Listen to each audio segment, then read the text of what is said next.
आज हामी बायोटेक्नोलोजीको बारेमा कुरा गर्न गइरहेका छौँ। बायोटेक्नोलोजी के हो, यसका मेन ब्रान्चेसहरू के हुन्, यसका फिल्डहरू के हुन् र त्यो बायोटेक्नोलोजी अन्तर्गत पर्ने केही एरियाहरूको बारेमा हामी डिस्कस गर्न गइरहेका छौँ। पहिला म यहाँहरूलाई डेफिनेसन बताउँछु, यो बायोटेक्नोलोजी भनेको के हो।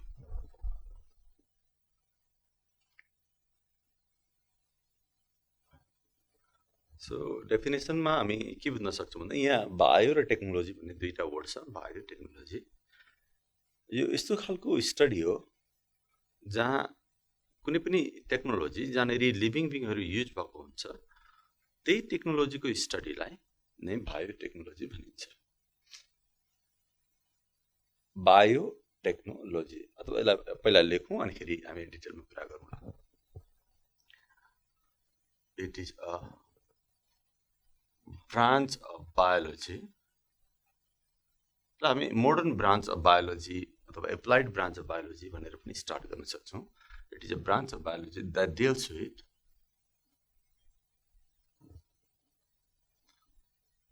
with the use of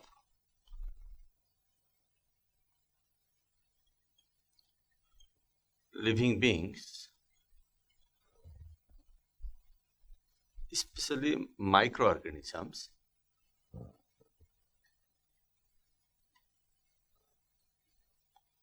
or their product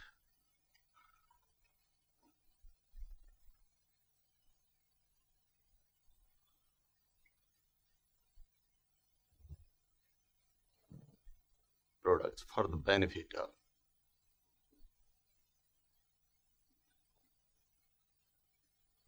human being.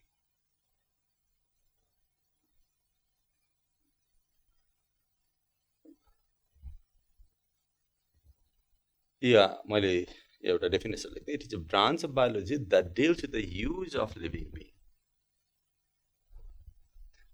यी लिभिङ बिङ पनि कस्तो खालको लिभिङ बिङ भन्दाखेरि मोस्टली माइक्रो अर्गानिजम अथवा तिनीहरूले निकालेको प्रडक्टहरूलाई युज गर्ने टेक्नोलोजीको स्टडीलाई बायोटेक्नोलोजी भनिन्छ। कसको लागि भन्दाखेरि for the benefit of human beings. हामीले हाम्रो फाइदाको लागि माइक्रो अर्गानिजम अथवा तिनीहरूले निकालेको प्रडक्टलाई युज गरेर कुनै टेक्नोलोजी बनायो भने त्यसलाई बायोटेक्नोलोजी भन्छ। के हो बायोटेक्नोलोजीलाई एप्लाइड ब्रान्च अफ बायोलोजी पनि भन्ने गरिन्छ। Applied or modern branch of biology यसरी पनि हामी बुझ्न सक्छौँ। यसलाई एप्लिकेसन बायोलोजी भनेर पनि हामी बुझ्न सक्छौँ। सो यो बायोटेक्नोलोजी भनेको एउटा स्टडी हो, यस्तो खालको स्टडी जहाँ लिभिङ बिङहरूको युज गरेर हामी कुनै यस्तो खालको हामीलाई बेनिफिट हुने कुनै एउटा काम गर्न सक्छौँ। सो बायोटेक्नोलोजीभित्र थुप्रै फिल्डहरू पर्छ, यसको एरिया विशाल छ। सम अफ द इम्पोर्टेन्ट एरियाजहरू यसको के हो त्यसको बारेमा कुरा गरौँ अथवा यसको फिल्डको बारेमा कुरा गरौँ। Some important field or area of biotechnology.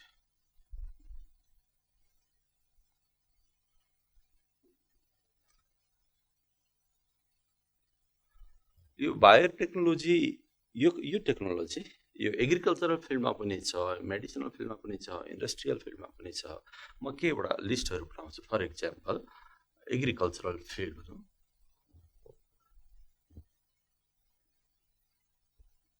Agricultural फिल्डमा बायोटेक्नोलोजीको धेरै युज भएको पाइन्छ। जस्तै कि फर इक्जाम्पल म यहाँ केही यसका ब्रान्चेसहरू लेख्छु। बायोटेक्नोलोजीको यस्तो ब्रान्चेसहरू जुन एग्रिकल्चर फिल्डमा उपयोगी हुन सक्छन्, जस्तो कि टिस्यु कल्चर एउटा ब्रान्च अफ बायोटेक्नोलोजी अथवा एउटा एरिया अफ द बायोटेक्नोलोजी भनेर बुझ्न सक्छौँ। Plant breeding, green म्यान्युरिङ,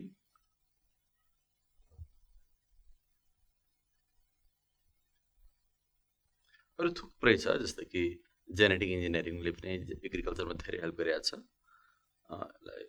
genetic engineering etcetera थुप्रै छ। अब यो मैले दुई चारवटा एरिया अथवा फिल्डको नाम लेखेँ, which are in the area of water agriculture. त्यस्तै इन्डस्ट्रियल एरियामा पनि काम लागिरहेको हुन्छ।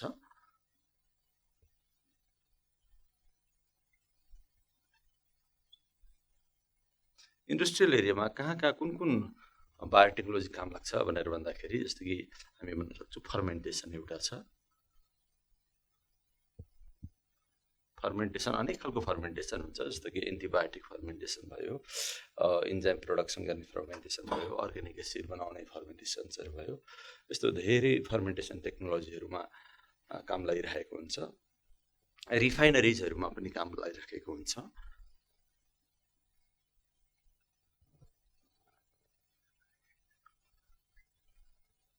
रिफाइनरिजहरूमा पनि काम लागेको हुन्छ। त्यस्तै अर्को मैले यहाँनिर लेखेँ, अर्को इम्पोर्टेन्ट एरिया अफ बायोटेक्नोलोजी भनेको चाहिँ मेडिकल फिल्ड पनि हो। मेडिकल फिल्डमा पनि धेरै बायोटेक्नोलोजीको युज भइसकेको छ। जस्तै कि हामी मेडिकल फिल्डको कुरा गर्दाखेरि हामी टेस्ट टु बेबी भन्छौँ, अर्गन ट्रान्सप्लान्टेसनहरू भयो, यी सबै मेडिकल फिल्डका बायोटेक्नोलोजीहरू हुन्। जस्तो कि मैले अर्गन ट्रान्सप्लान्टेसन भयो, टेस्ट टु बेबी भयो, टेस्ट ट्युब थुप्रै छ। हामी पछाडि कुरा गर्दै जाँदाखेरि थप्दै जाउँला। मैले एउटा लिस्टहरू मात्रै, सिम्पल एउटा एरिया मात्रै देखाउन गइरहेको छु कि बायोटेक्नोलोजीले कहाँनिर काम गर्छ अथवा कुन फिल्डमा यसको एप्लिकेसन हुन्छ भन्दाखेरि, यो एग्रिकल्चरल फिल्डमा पनि हुन्छ, इन्डस्ट्रियल फिल्डमा पनि हुन्छ, मेडिकल फिल्डमा पनि हुन्छ। मैले यो एग्रिकल्चर फिल्डको पनि इम्पोर्टेन्ट लिस्टहरू मात्रै यहाँ राखेँ। यस्ता अरू धेरै एरियाहरू हुन्छन् यो मेडिकल फिल्डमा पनि जहाँ बायोटेक्नोलोजी युज हुन्छ। त्यस्तै इन्डस्ट्रियल फिल्डमा पनि धेरै एरियाहरू हुन्छ। मैले जस्ट एक्जाम्पलको रूपमा केही फिल्डहरूको यहाँ नाम लेखेँ। यसरी बायोटेक्नोलोजी अहिले असाध्यै युजमा आएको टेक्नोलोजी हो। यहाँ जुनसुकै अहिले जस्तो एग्रिकल्चरको प्रायः जसो कामहरू बायोटेक्नोलोजीमै बेस भएर हुन्छ। इन्डस्ट्रीमा पनि असाध्यै धेरै बायोटेक्नोलोजीको युज भएको हुन्छ। मेडिकल फिल्डमा त झन् बढी हुन्छ। सो यसको बारेमा त हामी सबै डिटेलमा स्टडी गर्न सक्दैनौँ। यहाँ केही इम्पोर्टेन्ट बायोटेक्नोलोजीको एरिया, जस्तै कि यहाँ हामी मेनली टिस्यु कल्चरको बारेमा केही कुरा गर्छौँ, ग्रिन प्लान्ट ब्रिडिङको बारेमा कुरा गर्छौँ, ग्रिन मेन्युरिङ अनि जेनेटिक इन्जिनियरिङ। कम्तीमा यी एकदमै इम्पोर्टेन्ट एग्रिकल्चरल फिल्डमा युज हुने बायोटेक्नोलोजीको एरियाको बारेमा हामी अलिक डिटेलमा कुरा गर्न गइरहेका छौँ। अहिले म यहाँहरूलाई यो टिस्यु कल्चरको बारेमा कुरा गर्न गइरहेको छु। टिस्यु कल्चर भनेको एउटा बायोटेक्नोलोजीको फिल्ड हो, एउटा एरिया हो, अथवा बायोटेक्नोलोजीको पनि ब्रान्च हो भनौँ। बायोटेक्नोलोजी आफै बायोलोजीको ब्रान्च हो। त्यो बायोटेक्नोलोजीभित्र पनि अरू डिफ्रेन्ट ब्रान्चेसहरू छन्, डिफ्रेन्ट एरियाजहरू छन्। एउटा इम्पोर्टेन्ट एरिया भनेको टिस्यु कल्चर भयो। सो टिस्यु कल्चर के हो यसको बारेमा हामी कुरा गर्छौँ। कति खालको हुन्छ टिस्यु कल्चर, यो टिस्यु कल्चरमा के गरिन्छ, किन गरिन्छ, यस्तै कुराहरूको बारेमा आज हामी कुरा गर्न गइरहेका छौँ। सो पहिला म टिस्यु कल्चर के हो भनेर बताउँछु। यसलाई मैले डेफिनेसन लेखेँ, वाट इज टिस्यु कल्चर। नामबाटै बुझिन्छ टिस्यु कल्चर, टिस्यु प्लान्टको टिस्युलाई कल्चर गरेर नयाँ प्लान्ट बनाउने। थोरै प्लान्टको बडीबाट अलिकति सेल्सहरू लिने, केही सेल्सहरू जसलाई हामी टिस्यु भन्छौँ लिने, अनि त्यसलाई कल्चर गर्ने, अनि त्यसबाट इन्टायर प्लान्ट, नयाँ प्लान्ट बनाउने। जस्तो कि नर्मली के गरिन्छ, नयाँ प्लान्ट बनाउँदा भन्दाखेरि सिडहरू हामी छर्छौँ, त्यसबाट नयाँ प्लान्ट बन्छ। अथवा कहिलेकाहीँ हाँगाहरू काट्छौँ, अनिखेरि त्यसलाई माटोमा गाड्छौँ, त्यसबाट नयाँ प्लान्टहरू बन्छ। यसरी नयाँ प्लान्टहरूको हामी प्रोडक्सन गर्छौँ। तर अहिले नयाँ टेक्नोलोजीमा चाहिँ के आएको छ भने होल प्लान्ट नै युज गर्नुपर्छ भन्ने छैन, अथवा सिड नै छर्नुपर्छ भन्ने छैन। हामी ल्याबमा प्लान्टको अलिकति टिस्युहरूलाई कल्चर गरेर त्यसबाट इन्टायर अथवा कम्प्लिट प्लान्ट बनाउन सक्छौँ। त्यो प्रविधिलाई नै टिस्यु कल्चर भन्छौँ हामी। यसलाई यसरी लेखौँ डेफिनेसनमा, it is a branch of biotechnology in which small tissue of plant is cultured in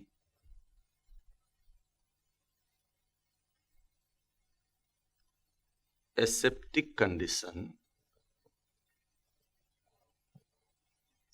using artificially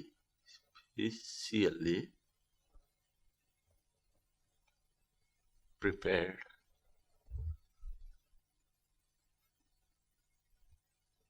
nutrient medium to produce entire plant. यहाँ धेरै कुराहरू छन् यो डेफिनेसनमा। यो टिस्यु कल्चर भनेको ब्रान्च अफ बायोटेक्नोलोजी भन्ने यहाँ देखिन्छ। अनि यसमा के गरिन्छ भन्दाखेरि अलिकति थोरै प्लान्टको थोरै टिस्यु भनेको ग्रुप अफ सेल्स, थोरै केही सेलहरू अथवा टिस्युलाई कल्चर गरिन्छ। कहाँ कल्चर गरिन्छ भन्दाखेरि एसेप्टिक कन्डिसन भनेको germ free condition. Germ free भनेको डिजिज फ्री अथवा यस्तो माइक्रो अर्गानिजमहरू नभएको कन्डिसनलाई जर्म फ्री कन्डिसन भनिन्छ। त्यस्तो कन्डिसनलाई एसेप्टिक कन्डिसन भनिन्छ। अथवा त्यस्तो ठाउँमा जहाँ जर्म्सहरू हुँदैन, माइक्रो अर्गानिजमहरू ग्रो गर्न सक्दैन, त्यस्तो ठाउँमा प्लान्टको टिस्युलाई कल्चर गरिन्छ। अनि केमा हालेर कल्चर गरिन्छ भन्दाखेरि आर्टिफिसियली प्रिपेयर्ड न्युट्रिएन्ट मिडियम भनेछ।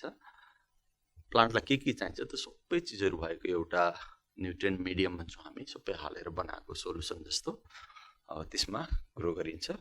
अनि त्यसैबाट नयाँ इन्टायर प्लान्ट प्रड्युस गरिन्छ। यो प्रविधिलाई नै हामी टिस्यु कल्चर भन्छौँ। सो यहाँ धेरै कुराहरू हामी देख्न सक्छौँ। सो यो टिस्युको कल्चर कहाँनिर भन्दाखेरि एसेप्टिक कन्डिसनमा र आर्टिफिसियली प्रिपेयर्ड न्युट्रिएन्ट मिडियममा। के को लागि भन्दाखेरि to produce entire plant. So this is called tissue culture. अहिले धेरै जसो अलिक बेनिफिसियल प्लान्ट्सहरू यही प्रविधिबाट निकाल्ने गरिन्छ। गाउँघरतिर त होइन, अलिक विकसित मुलुकहरूमा अथवा विकसित सहरहरूमा यो प्रविधि निकै चलेको छ। सो यो main basis of tissue culture के हो भन्ने कुरा हामी कुरा गरौँ। Main basis of tissue culture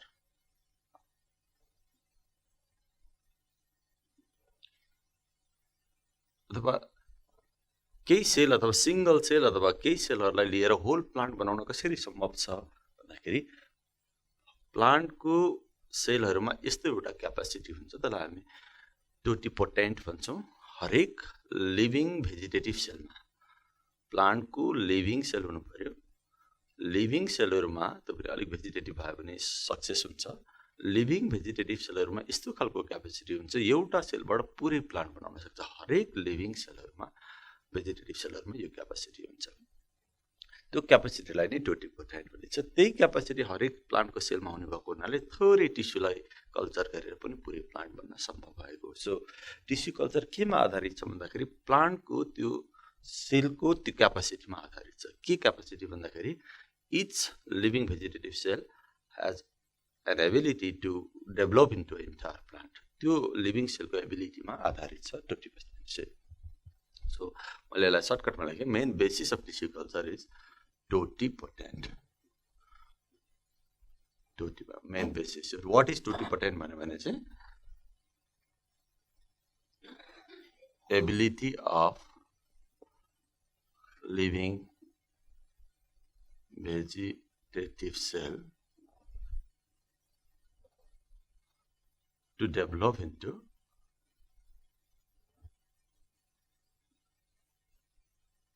complete plant. यही एबिलिटीलाई हामी टोटिपोटेन्ट भन्छौँ र त्यही टोटिपोटेन्ट भएको कारणले टिस्यु कल्चर सम्भव भएको। यो प्लान्टको हरेक लिभिङ भेजिटेटिभ सेलमा यो क्यापेसिटी हुन्छ भनेर कसले पत्ता लगायो भन्ने कुरा पनि इम्पोर्टेन्ट हुन्छ।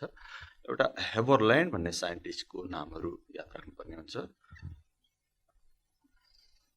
हेबरल्यान्ड भन्ने साइन्टिस्टले पहिला हरेक सेलमा त्यो क्यापेसिटी हुन्छ भन्ने कुरा पत्ता लगाउनु भएको थियो। यसरी लेखौँ, हेबरल्यान्ड डेभलप्ड the idea of टोटिपोटेन्ट। र यसरी यो एबिलिटीको कारणले यदि नयाँ प्लान्ट बन्यो भने त्यो प्रोसेसलाई हामी टोटिपोटेन्सी भन्छौँ। सो हेबरल्यान्ड चाहिँ यो टिस्यु कल्चरका कन्सेप्ट क्रिएटर भनेर हामी भन्न सक्छौँ। त्यस पछाडि अब हामी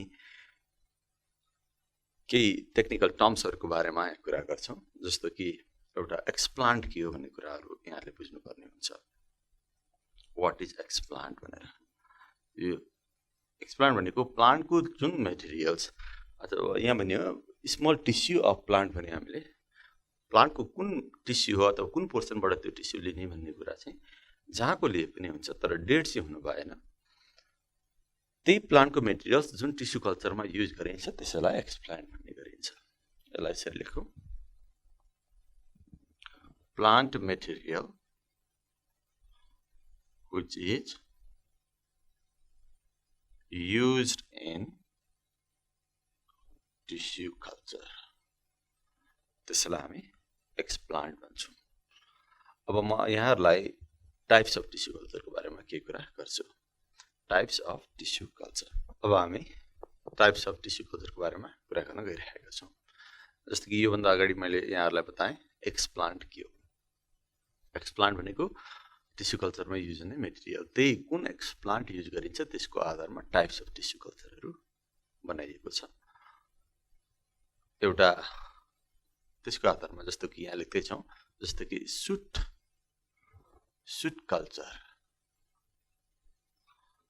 सुट कल्चरमा प्लान्टको सुटको अलिकति टिस्यु युज गरिन्छ त्यसबाट नयाँ प्लान्ट बनाइन्छ दि सुट भनेको एबभ द रुट देखि माथिको अथवा एयरमा भएको पोर्सनलाई हामी सुट भन्छौं त्यसको अलिकति पोर्सनलाई अथवा अलिकति टिस्युलाई हामीले कल्चर गरियो र नयाँ प्लान्ट बन्यो भने त्यो चाहिँ सुट कल्चर भयो त्यस्तै अर्को टाइप हुन्छ अब इम्ब्रायो कल्चर पनि हुन्छ क्यालस कल्चर भन्ने हुन्छ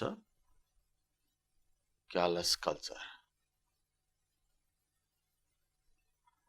कल्चरमा के हुन्छ अब यो क्यालस भन्ने एउटा नयाँ वर्ड आयो जस्तो कि क्यालस के हो म अलिकति सरी यहाँहरुलाई बताउँछु क्यालस के हो त्यो टिस्यु कल्चरमा जस्तो कि थोरै एउटा हामी टिस्यु युज गर्छौं मानिलिए टिस्यु कुनै एउटा प्लान्टको थोरै पोर्सन टिस्यु भने मैले यो टिस्यु अथवा एक्सप्लान्ट भनौं यसलाई हामी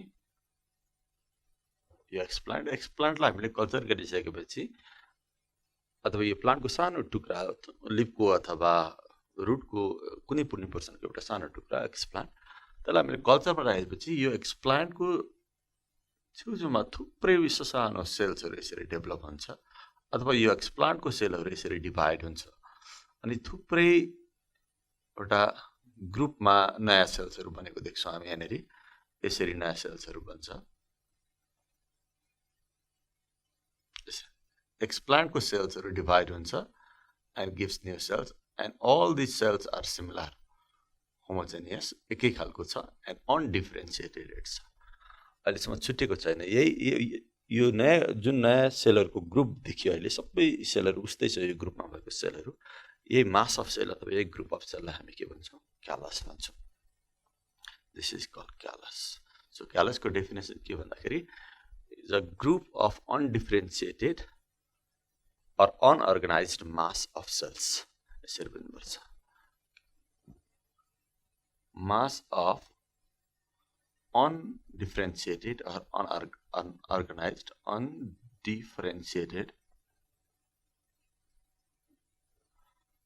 or unorganized cells यसलाई क्यालस भन्छौं सो जुनसुकै एक्सप्लान्ट हामी जब टिस्यु कल्चरमा युज गर्छौं त्यसबाट यसरी क्यालस भन्ने गर्छ अनि त्यो क्यालसलाई हामी काटेर टुक्रा टुक्रा बनाउन सक्छौं अनि एउटै क्यालसलाई फेरि जब टुक्राएर टुक्रा टुक्रा बनाइन्छ त्यो टुक्रालाई फेरि हामी कल्चर गर्यो भने त्यसलाई क्यालस कल्चर भन्छौं सो यसमा चाहिँ एक्सप्लान्टको रूपमा चाहिँ क्यालस युज हुन्छ जस्तो कि यसमा एक्सप्लान्टको रूपमा चाहिँ सुट पोर्सनहरु युज हुन्छ so explant is suit portion यहाँनेरि एक्सप्लान्ट इज क्यालस त्यस्तै अर्को हुन सक्छ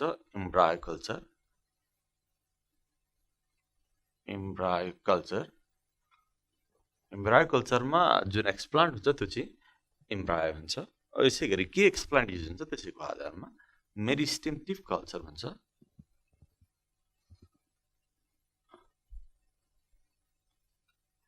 मेरिस्टेम टिप कल्चरमा एकदम टुप्पाको रुटको टुप्पाको अथवा सुटको टुप्पाको एकदम एक्सट्रिम टिप जहाँ मेरिस्मेटिक टिस्युहरु हुन्छ त्यो टिस्युलाई युज गरिन्छ त्यस्तो गरी पनि त्यसलाई मेरिस्टेम टिप कल्चर भनिन्छ यस्तो खालको मेरिस्टेम टिप कल्चरबाट चाहिँ भाइरस फ्री प्लान्टहरू बन्ने गर्छ एउटा सम्झिनुपर्ने कुरा यहाँ meristem tip culture is very important to produce disease free plant specially virus free plant त्यस्तै अर्को हुनसक्छ प्रोटोप्लास्ट कल्चर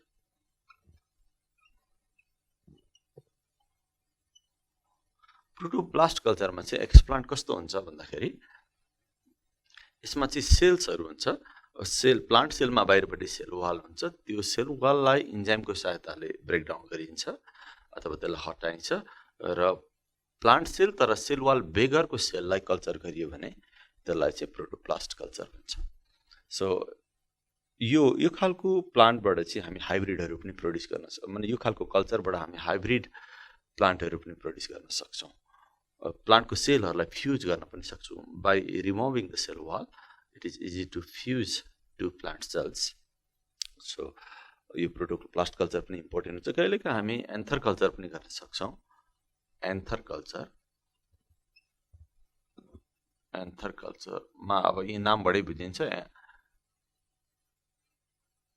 एन्थर कल्चरमा एक्सप्लान्ट भनेको एन्थर हुन्छ यो एन्थर कल्चर गरियो भने चाहिँ ह्याप्लोइड प्लान्ट्सहरू प्रोड्युस हुने गर्छ किनभने एन्थरभित्र भएको जुन पोलेन ग्रेन्सहरू हुन्छ तिनीहरू ह्याप्लोइड हुन्छ त्यो पोलेन ग्रेनबाट डेभलप भएको प्लान्ट पनि ह्याप्लोइड हुने गर्छ सो यो तीनटा कल्चर अलिक इम्पोर्टेन्ट टाइपको कल्चर हो टिस्यु कल्चर्सहरू हो मैले यहाँ लिस्ट मात्रै बनाएँ यहाँलाई जस्तो कि प्लान्टको माथिको कुनै पनि पोर्सन युज गरियो भने त्यसलाई सुट कल्चर भन्छु क्यालस मैले देखाएँ व्हाट इज क्यालसलाई ब्रेकडाउन गरेर हामी त्यसलाई थुप्रै टुक्रा बनाएर अनि प्रत्येक टुक्रालाई फेरि कल्चर गऱ्यौँ भने त्यसलाई चाहिँ क्यालस कल्चर भन्छौँ यत्तिकै क्यालसलाई यत्तिकै छोड्यो भने पनि नयाँ प्लान्ट बन्छ तर यसलाई टुक्रा बनायो भने एउटा क्यालसबाट पनि धेरै प्लान्टहरू बन्ने भयो सो इम्ब्रायो कल्चर जहाँ explant is embryo meristem culture the explant is the tip of shoot and root protoplast culture where the explant is cell without cell wall here the explant is anther यो types of tissue कल्चरहरू भयो अब जुनसुकै explant use गरे पनि हुन्छ कि भन्दाखेरि जस्तो कि एक्सप्लान्टलाई हामीले कुनै पनि एक्सप्लान्टलाई हामीले यो मध्ये कुनै पनि एक्सप्लान्टलाई युज गरियो भने explant first develop into callus अनि callus develop into new plant process यही नै हो एक्सप्लान्ट जस्तो कि यो भने जस्तो कि यो एउटा एक्सप्लान्ट भयो एक्सप्लान्टबाट अब क्यालस भयो यो क्यालसलाई हामी काटेर थुप्रै नयाँ प्लान्ट पनि बनाउन सक्छौँ अथवा यतिकै छोडे पनि हुन्छ अनि यसैबाट बिस्तारै नयाँ प्लान्ट बन्ने भयो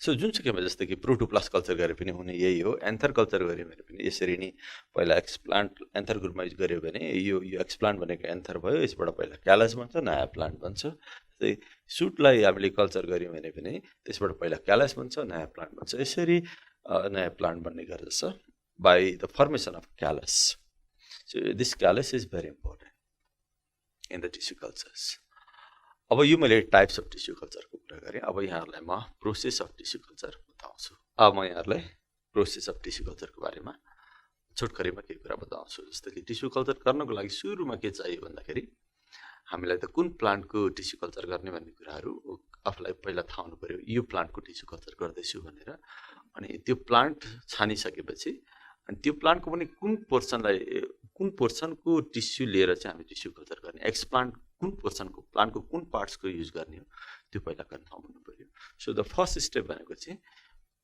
एक्सप्लान्टको सेलेक्ट गर्नु पहिला प्लान्ट सेलेक्ट गर्ने त्यस पछाडि एक्सप्लान्ट सेलेक्ट गर्ने सो फर्स्ट स्टेप भनेको चाहिँ के भयो सेलेक्सन अफ एक्सप्लान्ट कुन एक्सप्लान्ट युज गरेर हामी टिस्यु कल्चर गर्दैछौँ त्यो एक्सप्लान्ट गर्नुभन्दा अगाडि हामीले म यसको गर्छु भनेर कन्फर्म गर्नुपर्ने हुन्छ जस्तो कि एन्थर कल्चर हो कि मेरिस्टेम टिप कल्चर हो कि त्यो पहिला हामीले कन्फर्म गर्नुपर्ने हुन्छ यो फर्स्ट त्यस पछाडि अर्को एउटा इम्पोर्टेन्ट स्टेप छ एक्सप्लान्ट सेलेक्सन गरिसकेपछि हामीले अब त्यसलाई कल्चर गर्नको लागि अघि डेफिनेसनमा बताए जस्तै न्युट्रिएन्ट मिडियमहरू बनाउनु पर्ने हुन्छ अथवा त्यसलाई कल्चर मिडिया पनि भन्छौँ हामी। अब त्यो preparation of culture media second step भयो। प्रिपेरेसन अफ कल्चर मिडियम, यसलाई हामी न्युट्रिएन्ट मिडियम पनि भन्न सक्छौँ। कल्चर मिडियम अथवा न्युट्रिएन्ट मिडियम भनेको यस्तो खालको मिडियम हो जहाँ प्लान्टले सोइलबाट के लिन्छ। एउटा प्लान्ट सानो सिड रोपेर नयाँ प्लान्ट बनाउनको लागि त्यो प्लान्टले सोइलबाट के मिनरल्सहरू लिन्छ अथवा के सब्सटेन्सेसहरू लिन्छ, त्यो सबै सब्सटेन्सेसहरू हालेको एउटा सोलुसनलाई हामी न्युट्रिएन्ट मिडियम अथवा कल्चर मिडियम भन्छौँ। यो हामीले बनाउनु पर्ने हुन्छ। एक्सप्लान्ट त रेडी भयो, त्यस पछाडि यो मिडियम पनि रेडी हुनु पर्यो, आर्टिफिसियली प्रिपेयर्ड। यो हामी आफैले पनि तयार गर्न सक्छौँ अथवा मार्केटमा विभिन्न नामका कल्चर मिडियाहरू किन्न पनि पाइन्छ। पहिल्यै तयारी गर्ने बनाइसकेका सानो बट्टाहरूमा पाइन्छ। तिनीहरूलाई हामी ल्याएर अनिखेरि सोलुसन बनाएर हामी कल्चर मिडिया यत्तिकै रेडिमेड कल्चर मिडिया पनि बनाउन सक्छौँ, जुन पहिले मार्केटमा एभाइलेबल छ। अथवा हामीले त्यो के चाहिन्छ भन्ने कुरा थाहा भयो भने सबैलाई हामीले मेजर गरेर के हाल्नुपर्ने चिजहरू कति हाल्नुपर्ने हो त्यो सबै हालेर हामी आफै पनि बनाउन सक्छौँ। ल्याबमा आफै पनि बनाउन सक्छौँ र त्योभन्दा सजिलो के हुन्छ, मार्केटमा पहिले बनिसकेको पनि पाइन्छ, त्यही ल्याएर हामी कल्चर मिडिया बनाउन पनि सक्छौँ। सो यसरी सेकेन्ड स्टेप भनेको चाहिँ के हो, प्रिपेरेसन अफ कल्चर मिडियम। यो कल्चर मिडियममा के हुन्छ भन्ने कुरा चाहिँ यहाँहरूले अलिकति जान्नुपर्ने हुन्छ। जस्तै कि हामीले बनाए पनि के हालेर बनाउनुपर्छ अथवा मार्केटमा किनेर ल्याएको हो भने पनि त्यसमा के हुन्छ भन्ने कुरा चाहिँ यहाँहरूले थाहा हुनुपर्छ। जस्तो कि कल्चर मिडियममा के सर्टेन सब्सटेन्सेसहरू हालेको हुन्छ। जस्तो कि म के लिस्ट बनाउँछु यहाँनिर, र इनअर्ग्यानिक सब्सटेन्सेसहरू हालेको हुन्छ। इनअर्ग्यानिक सब्सटेन्सेस अथवा इनअर्ग्यानिक मेटेरियल्स, प्लान्टले सोइलबाट कुन इनअर्ग्यानिक मेटेरियल हुन्छ, कुन प्लान्टलाई हामी कल्चर गर्न गइराखेका छौँ, त्यो प्लान्टले बाँच्नको लागि सोइलबाट के इनअर्ग्यानिक मेटेरियल्सहरू लिएर आएको हुन्छ, त्यो सबै इनअर्ग्यानिक मेटेरियल्सहरू यहाँ हामीले हाल्नुपर्ने हुन्छ। यहाँ अनेक खालका इलिमेन्ट्सहरू पर्छन्, जस्तै कि फस्फोरस होला, सल्फर होला, आइरन होला, म्याग्नेसियम होला, जिङ्क होला, यी सब कुराहरू हुन्छन् यो कल्चर मिडियामा। एउटा इनअर्ग्यानिक मेटेरियल्सहरू भयो, यसमा डिफ्रेन्ट टाइप अफ आयन्सहरू हुन्छ भनौँ न। अब त्यस पछाडि अर्को अर्ग्यानिक सब्सटेन्सेसहरू पनि हुन्छ, अर्ग्यानिक मेटेरियल्सहरू पनि हालेको हुन्छ। यो कल्चर मिडियामा डिफ्रेन्ट टाइप अफ अर्ग्यानिक सब्सटेन्सहरू हालेको हुन्छ, जस्तै कि भिटामिन्सहरू भयो, एमिनो एसिड्सहरू भयो, स्टार्चहरू भयो, यस्तो हुन्छ। त्यस्तै अर्को एउटा हर्मोन्सहरू पनि हालेको हुन्छ। हर्मोन्स भनेको प्लान्ट ग्रोथ हर्मोन, प्लान्टलाई बढ्नको लागि कुन हर्मोनहरू हुन्छ, एउटा फाइटो हर्मोन्स भन्छ हामी। अनि प्लान्टको ग्रोथलाई सपोर्ट गर्ने हर्मोन्सहरू पनि हालेको हुन्छ। सो धेरै खालका हर्मोन्सहरू पाइन्छ। प्रायः युज गर्ने हर्मोन्सहरू चाहिँ अक्जिन हुन्छ, जिबरेलिन भन्छौँ हामी त्यसलाई, सर्टकटमा जिए भन्छौँ, जिबरेलिक एसिड। अनि साइटोकाइनिन भन्ने हुन्छ अर्को एउटा, साइटोकाइनिन। यी हर्मोन्सहरू प्रायः हालेको हुन्छ। त्यस पछाडि अर्को एउटा अगर भन्ने केमिकल हुन्छ, यो एउटा एल्गीबाट निकाल्ने केमिकल हो। त्यो केमिकललाई पनि त्यो सोलुसनमा हाल्नुपर्ने हुन्छ। यसले चाहिँ यी सबै हालेर बनाएको सोलुसनलाई जमाउने काम गर्छ, सोलिडिफाई गर्ने काम गर्छ। सो अगर this is used to solidify the medium, त्यस पछाडि सर्टेन लेभलको पिएच पनि मेन्टेन गर्नुपर्ने हुन्छ। पिएच लेभल झन्डै 5 to 6 को बिचमा राख्नुपर्ने हुन्छ। यति कन्डिसन मिलाइसकेपछि, मतलब यति सब्सटेन्सहरू हालेर यति पिएच बनाइसकेपछि जुन एउटा सोलुसन बन्छ, त्यसलाई हामी कल्चर मिडिया भन्छौँ अथवा न्युट्रिएन्ट मिडियम भन्छौँ। अब यहाँ मैले सबै लिस्ट त यहाँ लेख्न सम्भव भएन, जस्तै कि इनअर्ग्यानिक सब्सटेन्सहरू हुन्छ, अर्ग्यानिक सब्सटेन्सहरू हुन्छ, यहाँ यसको लामो लिस्ट हुन्छ। जस्तै कि एक दुईवटाको चाहिँ नाम लेख्छु, जस्तै कि सपोज जिङ्क भने मैले, म्याग्नेसियम हुनसक्छ, अनि आइरन हुनसक्छ, यसरी फस्फोरस हुनसक्छ। अर्ग्यानिक सब्सटेन्सहरूमा एमिनो एसिड मैले एकदम सर्टकटमा ए लेखेँ, एमिनो एसिड हुनसक्छ, भिटामिन्सहरू हुनसक्छ, भिटामिन B1हरू प्रायः युज गरिन्छ, अनि स्टार्चहरू हुन सक्छ। यस्ता यस्ता अर्ग्यानिक सब्सटेन्सहरू यस्ता थुप्रै लिस्ट हुन्छ। यो यस्तो इनअर्ग्यानिक सब्सटेन्सहरू हालेर एउटा कल्चर मिडिया तयार गरिन्छ। त्यही कल्चर मिडियामा हामी यो एक्सप्लान्टलाई कल्चर गर्ने हो अनि नयाँ प्लान्ट बनाउने हो। सो मैले दुईवटा स्टेपको कुरा गरेँ। एउटा पहिला एक्सप्लान्ट सेलेक्सन गर्ने हो, त्यस पछाडि प्रिपेरेसन अफ कल्चर मिडिया। त्यस पछाडि अर्को हाम्रो थर्ड स्टेपको काम हुन्छ स्टेरिलाइजेसन भन्ने प्रोसेस हुन्छ। स्टेरिलाइजेसन भनेको चाहिँ हामीले जति पनि यो ल्याबमा यो सबै काम ल्याबमा गरिन्छ। टिस्यु कल्चरको प्रोसेस हामी यतिकै बाहिर जुनसुकै ठाउँमा गर्न सक्दैनौँ, घरमा गर्न सक्दैनौँ, फिल्डमा गर्न सक्दैनौँ। ल्याबमा त ल्याब पनि कस्तो भन्दाखेरि पुरै जर्म फ्री ल्याब बनाउनुपर्छ र त्यहाँ युज हुने सबै मेटेरियल्सहरू जर्म फ्री भएको हुनुपर्छ। त्यो जर्म फ्री बनाउने प्रोसेसलाई नै स्टेरिलाइजेसन भनिन्छ। यसलाई यसरी लेखौँ, स्टेरिलाइजेसन भनेको मेकिङ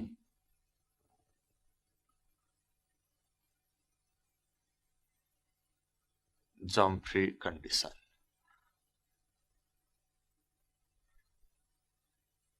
जर्म फ्री कन्डिसन बनाउने प्रोसेसलाई नै स्टेरिलाइजेसन भन्छौँ। अब यो कसरी जर्म फ्री कन्डिसन, जर्म भनेको माइक्रो अर्गानिजम्सहरू जसले त्यो हामीले युज गरेको मेटेरियल्सहरूलाई ड्यामेज गर्न सक्छ अथवा स्पेसली हाम्रो कल्चरलाई ड्यामेज गर्न सक्छ अथवा एक्सप्लान्टलाई ड्यामेज गर्न सक्छ, कुहाउन सक्छ। त्यस्तो माइक्रो अर्गानिजमलाई हामी जर्म्स भन्छौँ। So sterilization is the process of making germ free condition. अब यो स्टेरिलाइजेसन गर्ने पनि अनेक टेक्निकहरू छ। अब एउटै जस्तो कि यो टिस्यु कल्चरमा डिफ्रेन्ट मेटेरियल्सहरू युज हुन्छ। एउटा मेटेरियल त एक्सप्लान्ट नै भयो, अर्को मेटेरियल भनेको यो कल्चर मिडिया जुन सोलुसन बनाएको हुन्छ त्यो भयो। यो दुइटै स्टेरिलाइज हुनुपर्छ। यसैमा जर्म्सहरू भएछ भने नयाँ बनेको प्लान्टमा पनि जर्म्स लाग्छ र कहिलेकाहीँ त्यो नयाँ प्लान्ट नै भन्दैन, प्लान्ट बने पनि जर्म्सहरू भएको अथवा रोग लागेको प्लान्टहरू भन्छ। सो यो दुइटै स्टेरिलाइज हुनु पऱ्यो। यो दुइटा मात्रै स्टेरिलाइज भएन। अब यो ल्याबमा काम गर्ने हुनाले यो जुन कल्चर गर्नको लागि जे सामानहरू युज गरिन्छ, एपारेटसहरू भन्छौँ, त्यो सबै के हुनुपर्छ, जर्म फ्री हुनुपर्छ। जस्तो कि फर्सेप होला, टेस्टिभ होला, कोनिकल फ्ल्याक्स होला, के युज गर्छौँ त्यो सबै जर्म फ्री हुनुपर्छ। अनि फेरि होल रुम नै के हुनु पऱ्यो, ल्याबको रुम नै के हुनु पऱ्यो, जर्म फ्री हुनु पऱ्यो। त्यो यसलाई जर्म फ्री बनाउने टेक्निक, यसलाई जर्म फ्री बनाउने टेक्निक फरक फरक हुन्छ। अनि त्यसको बारेमा हामीले छोटो कुरा गरौँ। स्टेरिलाइजेसन गर्ने तरिकाहरू, जस्तो कि एक्सप्लान्टलाई कसरी स्टेरिलाइज गर्ने भन्ने कुराहरू म यहाँ बताउँछु। एक्सप्लान्टलाई सोडियम हाइपोक्लोराइड भन्ने हुन्छ। सोडियम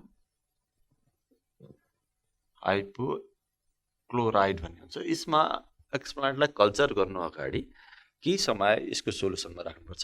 धेरै लामो समय राख्नु हुँदैन, छोटो समयको लागि यो सोडियम हाइपोक्लोराइडमा डुबाउने अनि मात्रै त्यसलाई कल्चर गर्ने। त्यो सोडियम हाइपोक्लोराइड अथवा मर्क्युरिक हाइपोक्लोराइड यस्तो हुन्छ।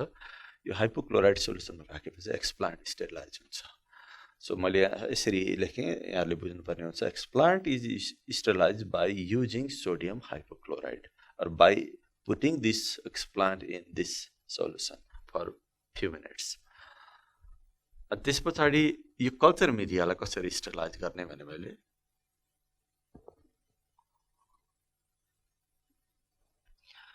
कल्चर मिडियमलाई चाहिँ एउटा अटोक्लेभ भन्ने मेसिन हुन्छ, त्यसमा राखेर हामीले हिट गर्नुपर्ने हुन्छ। अटोक्लेभिङ भन्छौँ हामी त्यो प्रोसेसलाई। जति सोलुसनहरू सबै हालेर बनाएको सोलुसनलाई अटोक्लेभ भन्ने, जस्तो हाम्रो घरमा युज गर्ने प्रेसर कुकर जस्तै हुन्छ यो एपारेटस भनेको, यो अटोक्लेभ भन्ने मेसिन। तर अब हाम्रो घरमा युज हुने प्रेसर कुकरमा चाहिँ कति टेम्परेचर भयो प्रेसर कुकरमा भनेर हामी बाहिरबाट थाहा हुँदैन र त्यो प्रेसर कुकरमा कति प्रेसर डेभलप भयो भन्ने कुरा बाहिरबाट देखिँदैन। अब यो अटोक्लेभ भन्ने मेसिनमा चाहिँ त्यो दुईवटा फेसिलिटी हुन्छ। नभए ओभरअल मोडल सबै यो अटोक्लेभको प्रेसर कुकर जस्तै हुन्छ। सो त्यसमा हामीले हिट गर्नुपर्छ। जुन 100, यसमा कति बेरसम्म हिट गर्ने भने 120 डिग्री सेन्टिग्रेड अटोक्लेभको पुगिसकेपछि 120 डिग्री सेन्टिग्रेडमा 15 to 20 मिनट्स, 80 डिग्री सेन्टिग्रेडमा 120 डिग्री सेन्टिग्रेडमा 15 to 20 मिनट हामीले यो कल्चर मिडियालाई हिट गरिसकेपछि यो बनाएको जुन कल्चर मिडिया छ त्यो पनि स्टेरिलाइज हुन्छ, जर्म फ्री हुन्छ। त्यस्तै हामीले ग्लास एपारेटसहरू हुनसक्छ। अथवा मेटालिक एपरेटसहरू हुनसक्छ, सिजरहरू हुनसक्छ, फर्सेप्सहरू हुनसक्छ। त्यसलाई हामी अर्को तरिकाले स्टरलाइज गर्नुपर्ने हुन्छ। त्यसलाई भन्छ हट एयर ओभन। यसलाई ग्लासवेयर भनेर लेखेँ मैले।